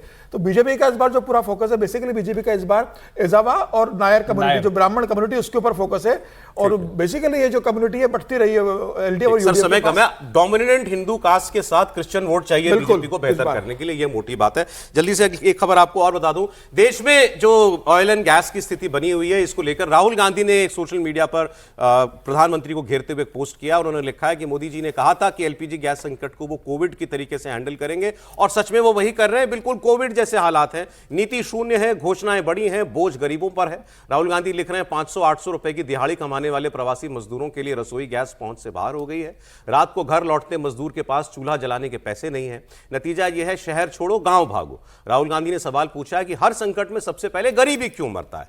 अब इस पर सरकार ने क्या किया वो आपको बताता हूं। सरकार ने फिर कहा, कल की बात है, देश में एलपीजी की कमी नहीं है, लगातार सप्लाई बढ़ाई जा रही है। और जो मजदूरों की बात वो कर रहे थे, छोटे सिलेंडर वाली, सरकार ने कहा कि 5 किलो वाले एफटीएल मतलब फ्री ट्रेड एलपीजी सिलेंडर अब गैस एजेंसियों पर बड़ी आसानी से मिल रहे हैं, और इनको लेने के लिए, खरीदने के लिए आपको केवल एक आईडी देनी है, आपको रेजिडेंस प्रूफ नहीं देना था जो अब तक मांगा जाता था, अब नहीं मांगा जाएगा। तो सरकार कह रही है हमने इसको एक सुविधाजनक बना दिया है। लेकिन जो राहुल गांधी ने मुद्दा उठाया, वो हमने भी बात की थी एक दिन प्रोग्राम में, कि ये हो रहा है कि प्रवासी मजदूर जो है या कर्मचारी वो अपने घरों को लौट रहे हैं, क्योंकि उनके लिए अब होटलों में खाना मुश्किल हो गया, होटलों में भी वैसी उपलब्धता नहीं रहेगी पहले जैसी गैस की, और छोटे सिलेंडर जो है वो उतनी तादाद में है नहीं। हालांकि सरकार कह रही है हमने उसकी मांग को लगातार, डिमांड सप्लाई को लगातार बढ़ाया है। सर देखिए, बड़े शहरों में खासकर दिल्ली में हमारा गरीबी से इंट्रोडक्शन कैसे होता है, वो घर में काम करने वाले लोग होते हैं, रेड लाइट पे भीख मांगते लोग होते हैं। अगर आप इनको भी देखें, आज सुबह ही की मैं बात बता रहा हूँ, मैंने कंफर्म भी किया, हमारी मेट कह रही थी कि आज बाहर आपके सोसाइटी के बाहर ही 3,500 रुपये में गैस का सिलेंडर बिक रहा है। मैंने बोला सही बताओ, तो उन्होंने सचमुच कहा और आप मुझे एडवांस दीजिए। बात वहाँ आई गई होगी। दूसरा, अभी शादी का सीजन शुरू हो रहा है 14 मार्च से, जब सबसे ज़्यादा गैस की ज़रूरत पड़ती है। और कई जगहों पर, जैसे मैंने देवरिया से एक इंसिडेंस देखा कि वहाँ जो श्राद्ध का होता है, जो रहने वाली चीज़ें जैसे चावल या दाल, वो लकड़ी में पका रहे हैं, और जो गर्म चीज़ें जैसे कचौरी या पूड़ी उस टाइप की चीज़ें वो गैस सिलेंडर में उसको यूज़ करा। तो प्रॉब्लम जेन्युइन है सर, और उसको कन्फ्रंट करना ही होगा। सर बहुत छोटे में, लेकिन राहुल गांधी ने कोविड से तुलना कर दी इसकी, वैसे हालात है। देखिए, मुझे लगता है वैसी हालात नहीं है, और जो कह रहे हैं एकाध अपवाद मिल सकता है, लेकिन इतनी बड़ी, जिसे कह सकते हैं इतने बड़े स्तर पर किल्लत हो, मुझे ऐसा नहीं दिखाई देता। अभी आपको देते हैं इस ईरान इजराइल अमेरिका की जंग का अपडेट, क्योंकि अब एक बहुत इंपॉर्टेंट जगह पर यह लड़ाई आकर के खड़ी हो गई है। स्ट्रेट ऑफ हॉर्मुज को ब्लॉक करके ईरान ने पूरी दुनिया की कमजोर नस दबा रखी है। इस बेहद संकरे समुद्री रास्ते ने ट्रंप को भी परेशान कर दिया है। कभी वो कहते हैं कि यहां से तो हम तेल लेते नहीं, जो लेते हैं वो जाकर ईरान से लड़ें या बात करें। कभी वो ईरान को स्ट्रेट ऑफ हॉर्मुज खोलने की धमकी देते हैं, कभी उनको पाषाण युग की याद दिलाते हैं, कभी कहते हैं कि अगर हॉर्मुज नहीं खुला तो हम ईरान को नरक बना देंगे। अब तो ट्रंप गाली गलौज पर उतर आए हैं। उनका जो ताज़ा पोस्ट है ट्रूथ सोशल पर, उसको आप पढ़िए तो आपको लगेगा ही नहीं कि ये कोई राष्ट्रपति के स्तर का कोई व्यक्ति वैसी बात कर रहा है। इस पोस्ट में ईरान के लिए गालियों का इस्तेमाल किया गया है, आप पढ़ लीजिए, मैं बोल नहीं पाऊंगा। वो सब कुछ लिखा गया है इस पोस्ट में जो शायद सिर्फ ट्रंप कह सकते थे। ट्रंप ने इस पोस्ट में यह भी कहा है कि ईरान अब अल्लाह को याद कर ले, क्योंकि कल मतलब मंगलवार रात 8 बजे तक अगर स्ट्रेट ऑफ हॉर्मुज नहीं खुला तो ईरान को नरक में भेज दिया जाएगा, ट्रंप ने लिखा है। लेकिन ईरान इसके आगे कोई झुकने का नाम नहीं ले रहा है।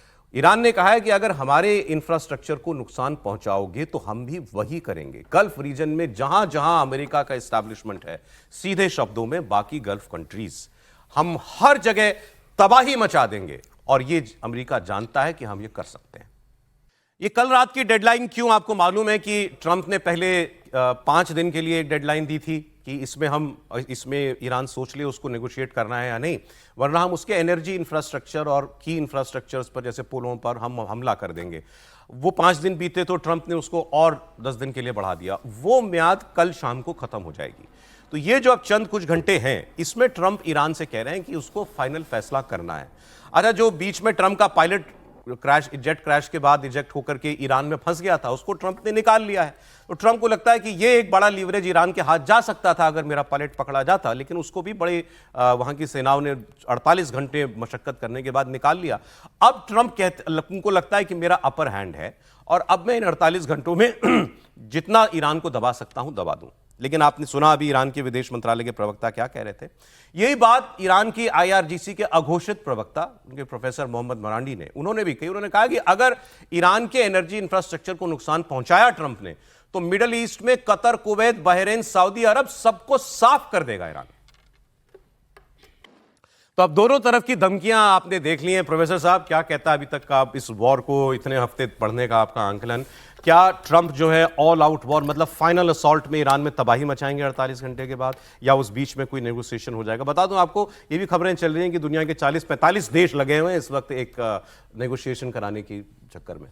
देखिए, ये थ्रेट जो है वो रियल है और ये कोई इमेजिन्ड थ्रेट नहीं है। जिस तरह की पोस्चरिंग ईरान ने की है, जिस तरह की पोस्चरिंग इजराइल अमेरिका मिलकर कर रहा है, मुझे लग रहा है कि अगले जो डेडलाइन है उनका 6 बजे 8 बजे जो भी है, वो उसको सीरियसली दुनिया को लेना होगा। क्योंकि इस समय जिस स्थिति में ईरान है और जिस स्थिति में अमेरिका है, दोनों नेगोशिएट करने की पोजीशन में नहीं है।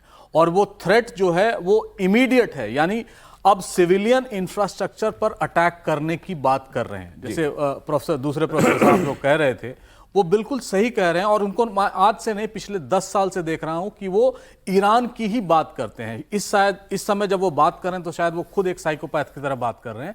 लेकिन प्रॉब्लम यही है कि कोई वहां की स्थिति को समझने के लिए ना अमेरिका तैयार है ना ईरान तैयार है। आपने कहा ट्रंप की धमकी को हमें हल्के में नहीं लेना चाहिए कि वो कल रात के बाद कुछ भी करेंगे ईरान में। वहां इलेक्ट्रिसिटी, बिजली बंद करा देंगे, पावर प्लांट खत्म कर देंगे, वहां पुल, सड़कें सब कुछ ध्वस्त कर देंगे। क्या जो धमकी ईरान ने दी है, क्या वो कर पाने में सक्षम है? आज उसके पास इतनी ताकत है कि वो, उन्होंने कहा Saudi Arabia, Qatar, Oman, Bahrain सब खत्म हो जाएगा। एग्जैजरेटेड है ईरान का क्लेम, जिस तरह थोड़ा एग्जैजरेटेड ट्रंप साहब का क्लेम हमेशा होता है। लेकिन हमने देखा है कि जैसे जैसे ये युद्ध आगे बढ़ रहा है, इनका अटैक जो है इंफ्रास्ट्रक्चर पे और सिवियर होता जा रहा है। और काफी प्रिसीजन के साथ ये अटैक करने, चाहे वो एम्बेसीज में अटैक करें, इनके तेल कुओं पर अटैक करें, गैस पे करें, यानी इनका प्रिसीजन कहीं से और से आ रहा है। चाहे वो सैटेलाइट कम्युनिकेशन रूस दे रहा हो, चाहे जितने भी इनके डिवाइसेज जो यूज कर रहे हैं उनमें पैनापन आ गया है। लेकिन इतना तो है कि इनके पूरे मिसाइल इंफ्रास्ट्रक्चर को, जिसके चलते वो रूल करना चाहता है वेस्ट एशिया पे, उसको अमेरिका तोड़ने में अब तक सफल नहीं रहा है। और आगे आने वाले दिन अगर ये रहा तो मैं ये बोल देता हूं, अगले 1 महीने तक ये बहुत भीषण युद्ध होगा। और साथ साथ बीच में ये भी बात चल रही है कि 15 दिनों का सीज फायर की भी बात चल रही है। लेकिन अब वो सर 45 डेज के cease fire, 45 sorry I am sorry 45 दिन के का सीज फायर ऑफर किए, मतलब दोनों के बीच में आ रहा है कि 45 दिन का सीज फायर, एक नेगोशिएटेड सीज फायर कर ले। इन 15 दिनों में सीज फायर में बात जो होगी उसमें वो आधार रखा जाएगा जिसमें इस युद्ध को पूरी तरीके से बंद करने की बात की जाए। लेकिन उसके लिए पहले दोनों तरफ से शांति की जाए। और 45 दिन, ये पता नहीं, उसमें अगली खबर मैं आपको बताऊंगा, उससे जुड़ी हुई है। लेकिन त्रिपाठी जी नहीं मानते इस बात को। हम लोग कई बार, आपने देखा है, हमारी बात हुई है इस पे, कि ईरान के पास वो क्षमता है, अभी भी उसके पास पलटवार करने की वो ताकत है जिससे वो इस पूरे वेस्ट एशिया को हॉस्टेज बना ले। और वो जो कह रहा हम तबाही मचा देंगे, सारे देश खत्म हो जाएंगे, खत्म ना भी हो तो इनको भी तो 20 साल पीछे भेज सकता है ईरान, या नहीं भेज सकता? नहीं, देखिए, निश्चित तौर पर जब युद्ध होगा तो उसका नुकसान होगा। लेकिन एक बात दुनिया को जानना चाहिए कि ईरान, आप कहेंगे कि नंबर ऑफ उसके वॉरियर्स, उसके योद्धा, उसके सैनिक तो सबसे ज्यादा है। जो पश्चिम एशिया की अगर बात करें, पश्चिम एशिया की सबसे ताकतवर सेना है, 3rd नंबर पर आती है मिडिल ईस्ट में, तो वो ईरान की सेना आती है। लेकिन 5वें, 7वें और 8वें नंबर पर सऊदी अरब, यूएई और कतर की सेनाएं। उनके पास जितनी एडवांस टेक्नोलॉजी है उसका पासंग भी ईरान के पास नहीं। ईरान सिर्फ मिसाइल और ड्रोन के मामले में उसने कमाल का डेवलपमेंट किया, उसके पास वो बहुत है। लेकिन जरा आप कल्पना कीजिए, जब एक साथ अगर ये युद्ध की नौबत आएगी और सारी वो चमक गायब करने की कोशिश करेगा, और एक साथ सऊदी अरब, यूएई, कतर, बहरीन, ये सब के सब एक साथ अटैक कर रहे होंगे और उसमें इजराइल और अमेरिका शामिल होंगे, तो ईरान बचेगा कितना? हम उस भयावहता को लेकर हम हमेशा कहते हैं ना कि वो नहीं होना चाहिए, ईश्वर करे कि ये युद्ध रुक जाए, लेकिन ईरान जिस हट पर, जिस जिद पर लगा हुआ है, वो उसको उस दिशा में ले जा रहा है और ट्रंप बीच का रास्ता खोज रहे हैं। कई बार होता है ना, आप जानते हैं कि सामने वाले ने बदमाशी की, उसने युद्ध किया, लेकिन जब लड़ाई वहां पहुंचती है तो आप भी तो कोई समझौते का रास्ता खोजते हैं ना। ये हर वक्त इस्लाम की लड़ाई लड़ना है, शहीद हो रहे हैं हमारे लोग, ये वाला नहीं चलेगा ना। और आप उसके बाद फिर सोचोगे कि हाउती, हिजबुल्लाह और हमास लड़ेगा, कितना लड़ पाया?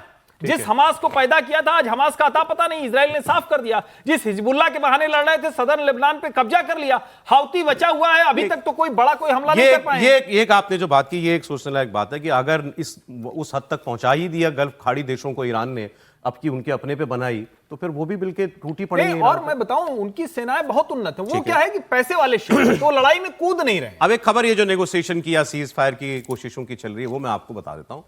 अब पाकिस्तान इसमें पगलाया हुआ है कि हम कुछ करा दें। वो इसलिए पगलाया हुआ है क्योंकि वो भी जलेगा।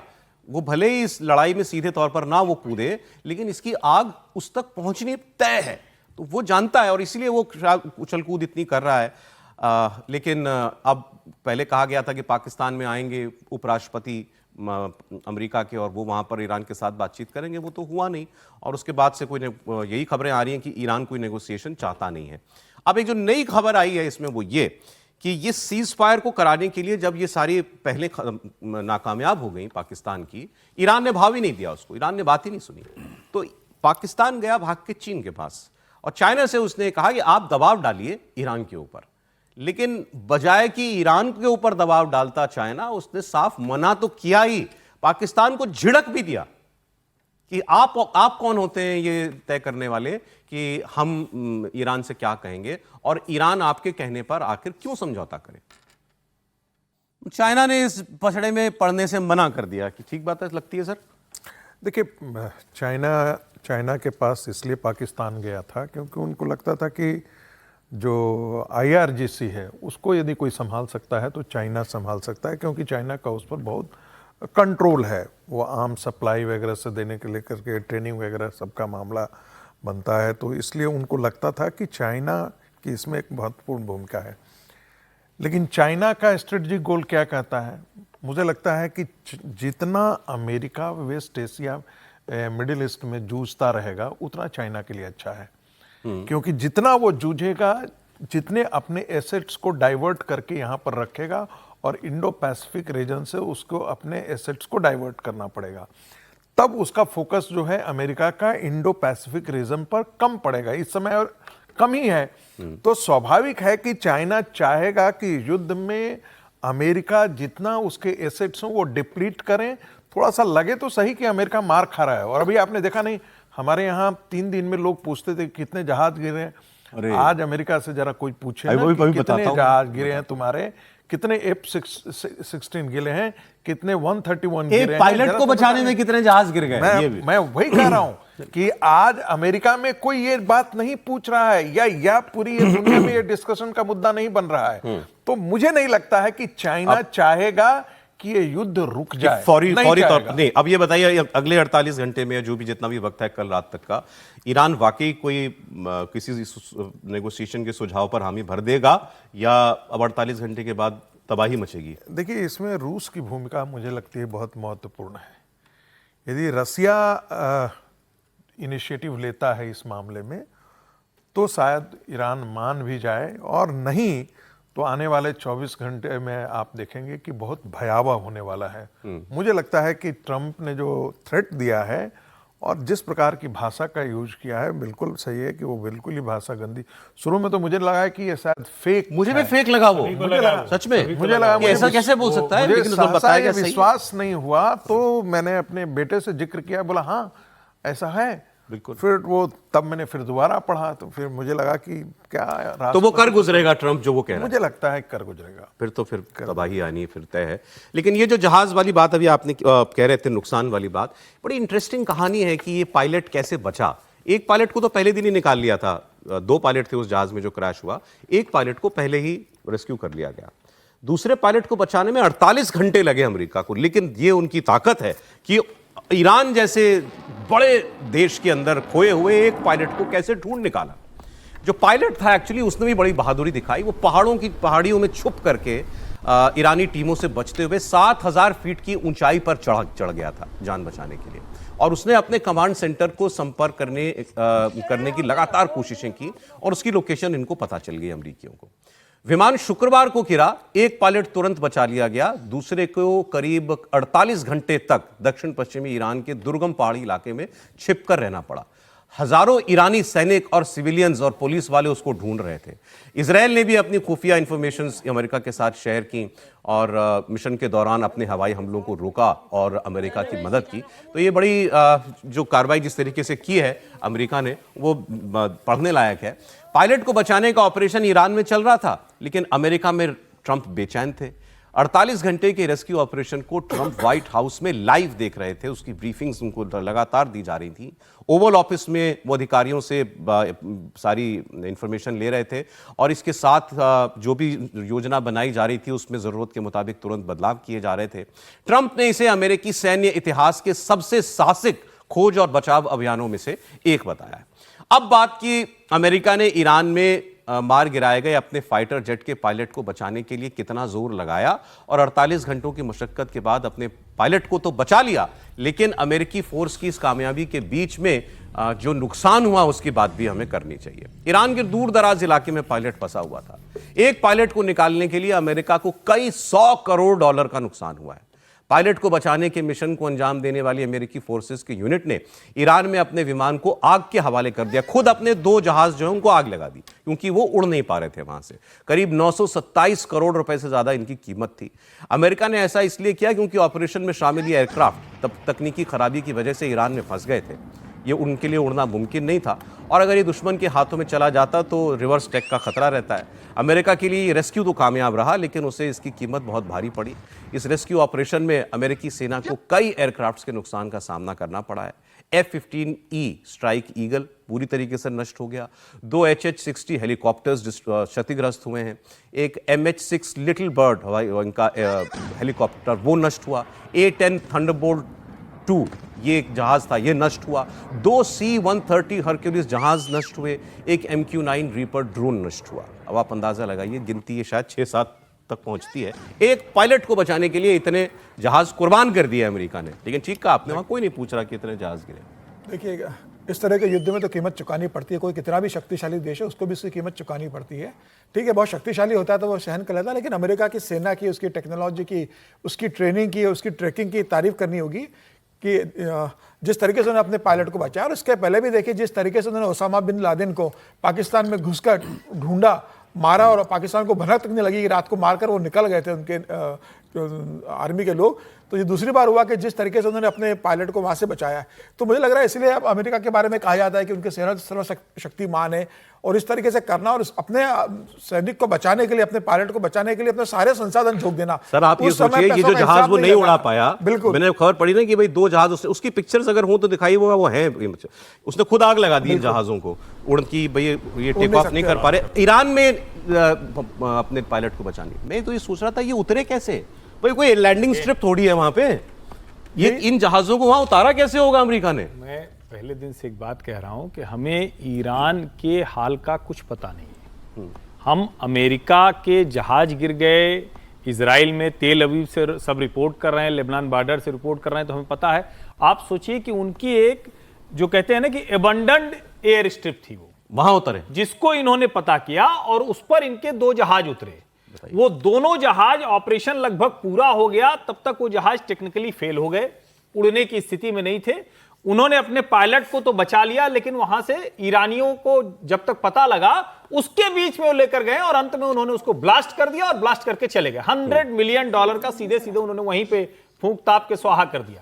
तो अमेरिका किस तरह से काम कर रहा है ये सचमुच समझना पड़ेगा। और मैं फिर कह रहा हूं, तो ईरान की तबाही बर्बादी जितनी हो चुकी है, वो कह रहा है बस हम जमे हुए हैं। मुझे लगता है उनको भी सोचना चाहिए कि ईरान के लोगों का बुरा अब थोड़ा कम। समीर जी, ये जो पिक्चर चल रही है ना, रात के वक्त की है, मैंने देखी है क्योंकि ये तो थोड़ा एडिट किया है हम लोगों ने। इसमें वो लोग मरे हुए दिखाई दे रहे हैं, ईरानी, जो जिनका उस वक्त उस रेस्क्यू ऑपरेशन में शामिल अमेरिकी सैनिकों से आमना सामना हुआ होगा। बहुत सारे लोग इसमें मारे गए। अमेरिकी कैजुअल्टी कोई नहीं हुई है, लेकिन कई ईरानी इसके अंदर मारे गए, जो इनकी डायरेक्ट गन फाइट हुई पायलट को बचाने के चक्कर में। देखिए अब लगभग ईरान की जो स्थिति हो गई है कि मतलब हुआ था। जी, एक सेकंड पूरी कर ले। देखिए जिस तरीके से ईरान की स्थिति हो गई है कि देखिए आप उनके पायलट को नहीं ढूंढ पाए। कहा जाता है कि ईरान ने इसके लिए चाइना से मदद मांगी थी उसको ट्रेस करने के लिए, उसके बाद भी आप नहीं ढूंढ पा रहे और अमेरिका उसको ढूंढ के सुरक्षित लेकर जा रहा है और अपने प्लेन को वहां वो खत्म कर रहा है। ईरान की हालत इतनी बुरी हो चुकी है कि अब वो मतलब लगभग उनकी सारी लीडरशिप चली गई है, उनके हथियार चले गए हैं, कुछ उनके पास जरूर बचा हुआ, कह रहे हैं कि 25 से 30% उनके पास अभी एडवांस उनके पास अभी बचे हुए हैं अटैक करने के लिए। लेकिन मुझे लगता है कि अब ईरान को हार मान लेना चाहिए, ईरान को नेगोशिएट करके बातचीत के रास्ते पे आना चाहिए, क्योंकि अब बचा हुआ अगर 48 घंटे बाद ट्रम्प हमला करेंगे तो ईरान के पास क्या स्थिति रहेगी, एक लाइन से बात रहेगी। एक घंटे पहले अल जजीरा की न्यूज है कि इनका आईआरजीसी का जो इंटेलिजेंस का चीफ था वो भी निपट गया। आईआरजीसी इंटेलिजेंस सर, एक समय ब्रेक का और आपको एक खबर दिखा रहा हूं आपको। जंग के बीच, वॉर के बीच अमेरिका का डिफेंस वॉर मंत्री कहना पड़ेगा, युद्ध मंत्री, और डिफेंस मिनिस्टर नहीं वॉर मंत्री होता है। तो युद्ध मंत्री जो है पीट हेग्सेथ, इनकी पार्लियामेंट की कमेटी की सुनवाई में कैसे धज्जियां उड़ाई गई हैं अभी इस वॉर के अंदर, वो आप देखिए। How many generals and admirals have you fired? I don't know the exact number, but You don't know the number. It's 8. Can you explain why any of them were fired? Like, just explain why was the Army JAG fired? Why did you fire him? they all serve at the pleasure of the president. And I think No, I'm just asking you why. General Kane is a great example. I'm just asking you of a leader why. that we And need you at probably this- learned at Princeton what why means. Why did you fire him? They serve at the pleasure of the president, and we Why want better did you representation fire in him? each and every of those. You can't each and explain every why one you of those fired any of places. them? 8 general fire किए इस युद्ध में, army chief समेत, और वो committee में जो सांसद बैठा है वो रक्षा मंत्री की ऐसी तैसी किए जा रहा है। क्यों फायर किया? और जवाब नहीं उस आदमी के पास। कैसे कह दे कि हमारा जनरल हमारी सुन नहीं रहा था इसलिए फायर किया? आर्मी चीफ को क्यों फायर करेगा कोई? आपने तो कैश पटेल का वो देखा नहीं है सीनेट हेयरिंग, किस तरह वो फायर कर देते हैं जो उनसे क्वेश्चन पूछते हैं। तो ये एक बहुत एग्रेसिव पॉलिटिक्स जो है रिपब्लिकन्स की रही है, आज से नहीं, जब से ट्रम्प साहब आए हैं तब से। उनको जो भी पैम बॉन्डी का हमने देखा है, उन्होंने भी इसी तरह करारा जवाब दिया, और वो जवाब नहीं देते हैं अगर नहीं देना चाहे, जिस तरह पीट हेग्सेथ यहाँ पे कर रहे हैं। और रही बात एक इतिहास में 1980 में जब 444 बंधकों को ईरान में रखा गया था, उस समय भी एक एयर रेस्क्यू ऑपरेशन हुआ था, उसमें हेलीकॉप्टर गिर गया था और उसके चलते वो अबैंडन करना पड़ा पूरा प्रोजेक्ट, और वो 444 दिनों तक वो बंधक बनाए रखे। ऐसी घटना दोबारा नहीं होना जाना चाहता था अमेरिका। ये खैर अमेरिका की बड़ी कामयाबी थी इस पायलट को। लगातार बात हो रही है, लड़ाई की अपडेट भी हमने आपको बताया। अमेरिका अब अगले 40 घंटे में क्या करेगा, ईरान क्या समझौता करेगा, ये सारी बातें तो हुई। पाकिस्तान की बात कुछ आपको मैं बताता हूँ कि पाकिस्तान में वहाँ के लोगों के लिए जो ट्रेजेडी है वो दुनिया की कॉमेडी है। वो आप देखिए कैसे होती है वहाँ पर। पहली खबर जो है मैं आपको ये बता रहा हूँ आज कि पाकिस्तान के जर्नलिस्ट ये कह रहे हैं, वो वॉर को लेकर के एक बड़ी खबर दे रहे हैं कि ये लड़ाई अब केवल स्ट्रेट ऑफ हॉर्मुज की लड़ाई नहीं है, ये थर्ड वर्ल्ड वॉर की तरफ लड़ाई बढ़ रही है। कैसे? हामिद मीर इनके सीनियर जर्नलिस्ट हैं और इनका दिल पूरी तरीके से ईरान के साथ है, क्योंकि इनको मैं सुनता हूं तो ये पूरी तरीके से ईरान के साथ गलत हो रहा है ये वो मानते हैं, और ये अपने देश से भी ये उम्मीद करते हैं कि हमको अमेरिका और इन देशों के साथ, इजराइल के साथ ना खड़े होकर खुलकर कहना चाहिए कि ये गलत है जो ईरान के साथ हो रहा है। अब जो ये दावा कर रहे हैं वो बहुत बड़ा है, बहुत इंटरेस्टिंग है। इन्होंने कहा कि अगर ट्रंप ने अपनी धमकी अमल में ला दी कि वो उसके ऊपर कोई बहुत घातक हथियारों का इस्तेमाल कर देगा, तो ईरान उसका जवाब जो है वो देगा और बहुत तगड़ा जवाब देगा। इन्होंने कहा कि ये दुनिया में एक खुला सीक्रेट है कि ईरान को नॉर्थ कोरिया भी मदद करता है, और ये जितनी मिसाइल टेक्नोलॉजी बनाई है, तैयार की है ईरान ने, इस पर नॉर्थ कोरिया का बहुत बड़ा हाथ है। और लॉन्ग डिस्टेंस मिसाइल्स ईरान ने अभी तक निकाली ही नहीं है, उसने उनका इस्तेमाल किया नहीं है। लेकिन अगर ईरान अपने पर आ गया तो फिर अमेरिका को भी बहुत नुकसान झेलना पड़ेगा, और ये आसपास के देश तो बचेंगे नहीं। साहब ये बताइए, ये बात सच है क्या ऐसी कि नॉर्थ कोरिया ने कोई मिसाइल टेक्नोलॉजी ईरान को शेयर की है? भाई नॉर्थ कोरिया के पास तो लॉन्ग रेंज मिसाइल्स हैं, ईरान के पास भी हैं। देखिए, इतिहास गवाह है कि नॉर्थ कोरिया और ईरान ने अब्दुल कदीर खान का जो नेटवर्क था उन दोनों से फायदा उठाया। Father of nuclear bomb of Pakistan. और अब्दुल कदीर खान ने नॉर्थ कोरिया को पैसे लेकर न्यूक्लियर टेक्नोलॉजी दी थी, इनको भी दिया था, और लीबिया से भी वो बात कर रहे थे, वो सफल नहीं हो पाया, बाद में अमेरिका इंटरवीन किया। मिसाइल टेक्नोलॉजी भी उनसे दिया है। एनरिच यूरेनियम पाकिस्तान ने नॉर्थ कोरिया को दिया है, और चाइना का भी इसमें सहयोग था। ये एक ओपन फैक्ट है, कई किताबों में लिखा गया है।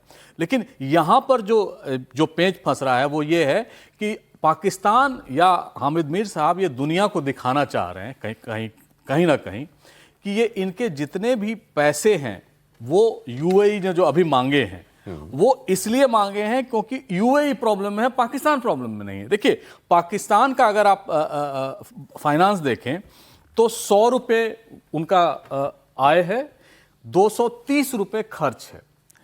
100 रुपये एक्सपोर्ट करते हैं, 220 रुपये इंपोर्ट करते हैं। तो इनका फिस्कल बैलेंस हमेशा, अभी मैं सुबह एक इंटरव्यू सुन रहा था, उनका नाम है कैसर बंगाली, पाकिस्तान के वो इकोनॉमिस्ट हैं। वो कह रहे थे कि अब हम अच्छे होने जा रहे थे, अचानक सारी प्रॉब्लम आ गई।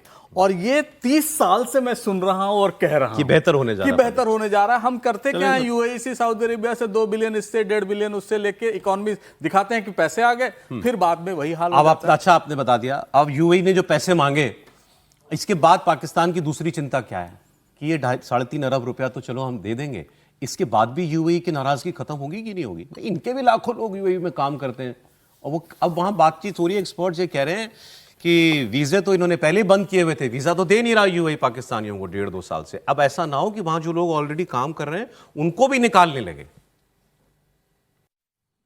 अब आप ये सोचिए कितनी बड़ी चिंता होगी। अभी रेमिटेंसेस की बात हो रही थी, तो ये तो देश रेमिटेंसेस पे चलता है, कितना शायद $100 बिलियन की, नहीं $30 बिलियन शायद इसको जो है रेमिटेंसेस से आता है। समीर जी, देखिए, बहुत मुश्किल है पाकिस्तान के लिए। अभी तो पाकिस्तान जो आप बता रहे थे कि भले पाकिस्तान किसी तरीके से यूएई को पैसा दे देगा, लेकिन अगर यूएई ने सोच के रखा होगा कि भाई अब पाकिस्तान के लोगों को यहाँ से निकालना पड़ेगा, वीज़ा बंद कर दिया है, तो पाकिस्तान का क्या होगा? और दुनिया में भी पाकिस्तान जिस तरीके से कोशिश कर रहा था कि भाई मैं ईरान और अमेरिका के युद्ध के बीच में एक वार्ताकार बन के निकलूँ और एशिया में और दुनिया में बता सकूँ कि भाई मैं भी कर सकता हूँ, उसमें बुरी तरीके से पाकिस्तान फ्लॉप हुआ। किसी देश ने पाकिस्तान को तवज्जो नहीं दी। अब पाकिस्तान की स्थिति हो गई है कि अब वो फिर से कोशिश कर रहा है कि मैं किसी तरीके से वार्ताकार बन के उभरूँ। मुझे लग रहा है कि पैसा उनको लौटाना पड़ेगा। अब वो कैसे लौटा रहे देखने वाली बात होगी। ठीक है कि ये बात सही है कि पाकिस्तान को चाइना सपोर्ट करेगा, इस बात की संभावना है कि पाकिस्तान उसकी मदद करे, लेकिन अब पाकिस्तान गल्फ कंट्रियों का भी भरोसेमंद नहीं रहा, जिन्हें वो अपना देश करीबी मानता था। यूएई उससे नाराज है, सऊदी अरब ने उससे पैक्ट किया, लेकिन सऊदी अरब भी अब यूक्रेन की तरफ देख रहा है। यूक्रेन ने कहा कि भाई हम आपको टेक्नोलॉजी देंगे चीज़ों को लेके, तो सऊदी अरब भी अब यूक्रेन को अपना करीबी मान रहा है। तो पाकिस्तान अकेला पड़ते जा रहा है इसके अंदर, मुस्लिम कंट्री साथ में नहीं है। और पाकिस्तान को दूसरा ये डर सता रहा है कि कहीं भारत अब उनके साथ और हिसाब चुकता ना करे। वो भी बताता हूं सर, लेकिन अभी आपने कहा पैसे कहां से चुकाएगा, तो पाकिस्तानियों को तो पूरी उम्मीद है कि ये पैसा हमको अपनी जेब से देना ही नहीं पड़ेगा। मुझे देख करके शर्म आ गई कि कैसा देश है और ये कैसी बातें इनके यहाँ लोग एक्सपर्ट बन के करते हैं टीवी के ऊपर। खुलेआम कह रहे हैं कि पैसे हम अपनी जेब से थोड़ी देंगे यार, ये सऊदी भरेगा पैसे, सऊदी की वजह से इससे ये हमसे नाराज हुआ है। कर्जा भले मैंने लिया था, लौटाने की बात तो नहीं की थी। तो ये बात सऊदी अरब भी तो जानता होगा कि ये अलग लेवल पर जो आए हैं ताल्लुकात, ये तो पैसे का पी रहे, पैसे के लिए आया है केवल हमारे साथ। वो आप चौंके जब उन्होंने कहा कि पाकिस्तान बड़ा अमीर मुल्क है, उसके आगे उन्होंने क्वालिफायर लगाया, पाकिस्तान के लोगों के पास बहुत पैसा है, सरकार गरीब है, ये कह रहे थे वो। नहीं, मैं तो सचमुच पाकिस्तानियों की बात सुन के और सऊदी भरेगा पैसे, हम क्यों आश्चर्य में ही पड़ता हूँ। और सऊदी पैसे क्यों भरेगा? सऊदी तो वैसे भी इनसे बहुत नाराज है। सऊदी को ये अच्छा थोड़ी नहीं लग रहा है कि आप ईरान के साथ बैठ के बहुत कुछ करने की कोशिश कर रहे हैं, अमेरिका के पीछे आप उस तरह से खड़े हैं। तो सऊदी को ये बहुत, इनकी रणनीति अच्छी नहीं लग रही। सिर्फ यूएई वाला ही मसला नहीं है, लेकिन एक चीज़ पे मेरा ऐतराज है। अभी आपने कहा कि रेमिटेंस बड़ा आता है। अरे भाई, रेमिटेंस नहीं है, वो भिखमंगे हैं या फिर नौकर वाला काम करते हैं। जैसे पूरा मुल्क नौकरी करता है, अमेरिका की, सऊदी की, चाइना की, वैसे ही यहाँ के लोग भी, पाकिस्तानी भी जहां जाते हैं वो नौकरी, मतलब वो गुलामी वाला काम करते हैं। कहीं गए बंधुआ बना लिए बंधक में, तो वो पैसा आता है। या अब उसको गल्फ में काम करने वाले पाकिस्तानी और भारतीय में क्या अंतर है? बहुत बेसिक डिफरेंस है कि सबसे जो लोअर लेवल की जॉब्स हैं वो पाकिस्तानियों को मिलती है, और जो मिडिल लेवल की जॉब है और अपर लेवल की है, मिडिल लेवल इंडियंस जाते हैं, अपर लेवल में चाइनीज और जो भारतीय हैं उनके बीच में कंपटीशन है। तो बड़ा, मतलब स्पेशली जो ऑयल और उस सब में है, तो वहां तो सारी जगह आपको इंडियन मिले। और जितने अकाउंटेंट्स, इकोनॉमिस्ट, बैंक में चलाने, वो सारे भारतीय होते हैं। और अच्छा, ठीक है। एक यूएई कितना नाराज है पाकिस्तान से, इसकी एक और आप वो देखिए बानगी। यूएई आर पार के मूड में, यूएई ने पाकिस्तान सुपर लीग पीएसएल, हमारा आईपीएल कॉपी करके जो उन्होंने बनाया, उसमें उसने खिलाड़ियों को वापस बुला लिया। 2 खिलाड़ी उसके कराची की टीम से खेल रहे थे और उनको ये कह के कि आप यहाँ आके डोमेस्टिक क्रिकेट खेलिए, यूएई क्रिकेट बोर्ड ने उनको वापस बुला लिया। भाई यूएई में कितनी क्रिकेट खेली जाती है और वहाँ के प्लेयर के लिए पीएसएल एक इंटरनेशनल लीग में खेलना है, क्योंकि वहाँ इंटरनेशनल प्लेयर आते हैं, उतने नहीं जितने आईपीएल में आते हैं, लेकिन उसके क्रिकेटर के लिए एक अच्छा एक्सपोजर होता है। और यूएई ने क्रिकेटर्स तक को मना कर दिया है कि अभी आप पाकिस्तान से क्रिकेट भी नहीं खेलेंगे। संबंध, क्योंकि संबंध बहुत खराब है यूएई के साथ, तो स्वाभाविक है कि इसका असर जो है वो क्रिकेट पर भी पड़ रहा है। मुझे लगता है कि पाकिस्तान की जो भूमिका है, जिसे कहते हैं ना, एक तरफ कुआं है और दूसरी तरफ खाई है, ये स्थिति आज के दिन में पाकिस्तान की हो गई है। सऊदी अरब के साथ उसने डिफेंस डील किया था, वो डिफेंस डील के अपनी शर्तों के अनुसार सऊदी अरब के लिए कुछ भी काम नहीं कर रहा है, तो स्वाभाविक है कि सऊदी अरब उससे कोई बहुत ज़्यादा नहीं। हाँ, आईएमएफ का लोन, मुझे लगता है कि इसका जिक्र हम लोगों ने नहीं किया। आईएमएफ लोन जो आने वाला है, शायद $5 बिलियन वगैरह आ रहा है लोन, संभवतः हो सकता है कि उसी का एक हिस्सा जो वो डाइवर्ट करके जो है वो यूएई को दे दे, और सऊदी अरब इस स्थिति में उसको देगा, मुझे इसकी गुंजाइश नहीं दिख रही है। क्योंकि सऊदी अरब के साथ जो उसकी शर्तें थी कि हमारा युद्ध यदि होता, एक संग से कलेक्टिव डिफेंस सिस्टम में वो साथ साथ आए थे कि भाई हम पर यदि कुछ युद्ध का आपदा आती है तो तुम साथ दोगे, तुम्हारे ऊपर आती है तो हम साथ देंगे। कभी पाकिस्तान ने सोचा नहीं था कि सर मुड़ाते हुए ओले पड़ जाएंगे, एकाएक ऐसी स्थिति आ जाएगी, $10 अरब के नीचे फॉरेक्स रिजर्व आ जाएंगे पाकिस्तान के। मैं तो वही कह रहा हूं कि उसको कभी ये अंदाजा नहीं था कि एकाएक सर मुड़ाते ओले पड़ेंगे, एकाएक युद्ध थोप दिया गया। अच्छा, सऊदी अरब के अंदर जो है वो डिफेंस सिस्टम तो अमेरिका का ही लगा हुआ है, बहरीन वगैरह सब जगह जितने खाड़ी के देश हैं। मुझे ये समझ में नहीं आ रहा है कि अमेरिका के डिफेंस सिस्टम जिसे कहते हैं सब्सटेंशियल नंबर में क्यों नहीं लगाया गया। क्या अमेरिका को ये अंदाजा नहीं था कि ईरान जो है वो मार करेगा? तो सर नहीं रहा होगा, और इतने देशों की को कैसे बचाएगा? इतनी भाई मिसाइलें इतनी कहां से लाएगा?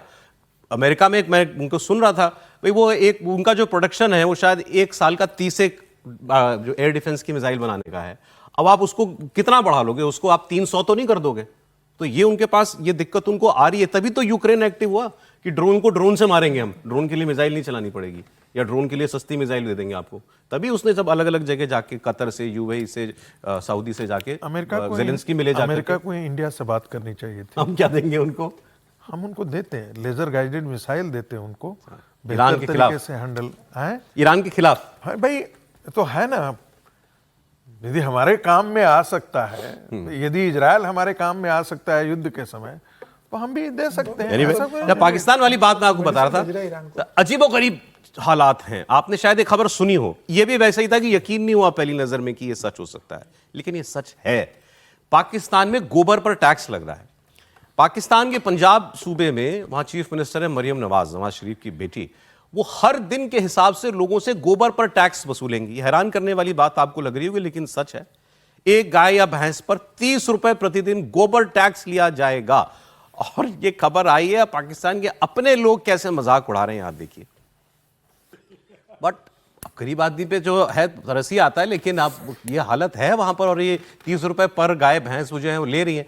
और दूसरा, अभी आईएमएफ वाली बात सर कर रहे थे, अब आप देखिए आगे क्या हो रहा है वहां पर। केवल गोबर से टैक्स, यहां से पैसा नहीं वसूल रहे। पाकिस्तान के एक्सपर्ट्स और जो पत्रकार हैं वो ये भी दावा कर रहे हैं कि भी बिजली के दाम बढ़ेंगे, और आईएमएफ को भरोसा दे दिया है पाकिस्तान ने कि बिजली की कॉस्ट अब कंज्यूमर को ट्रांसफर की जाएगी, मतलब बढ़ी हुई दरों पर आपको बिजली मिलेगी।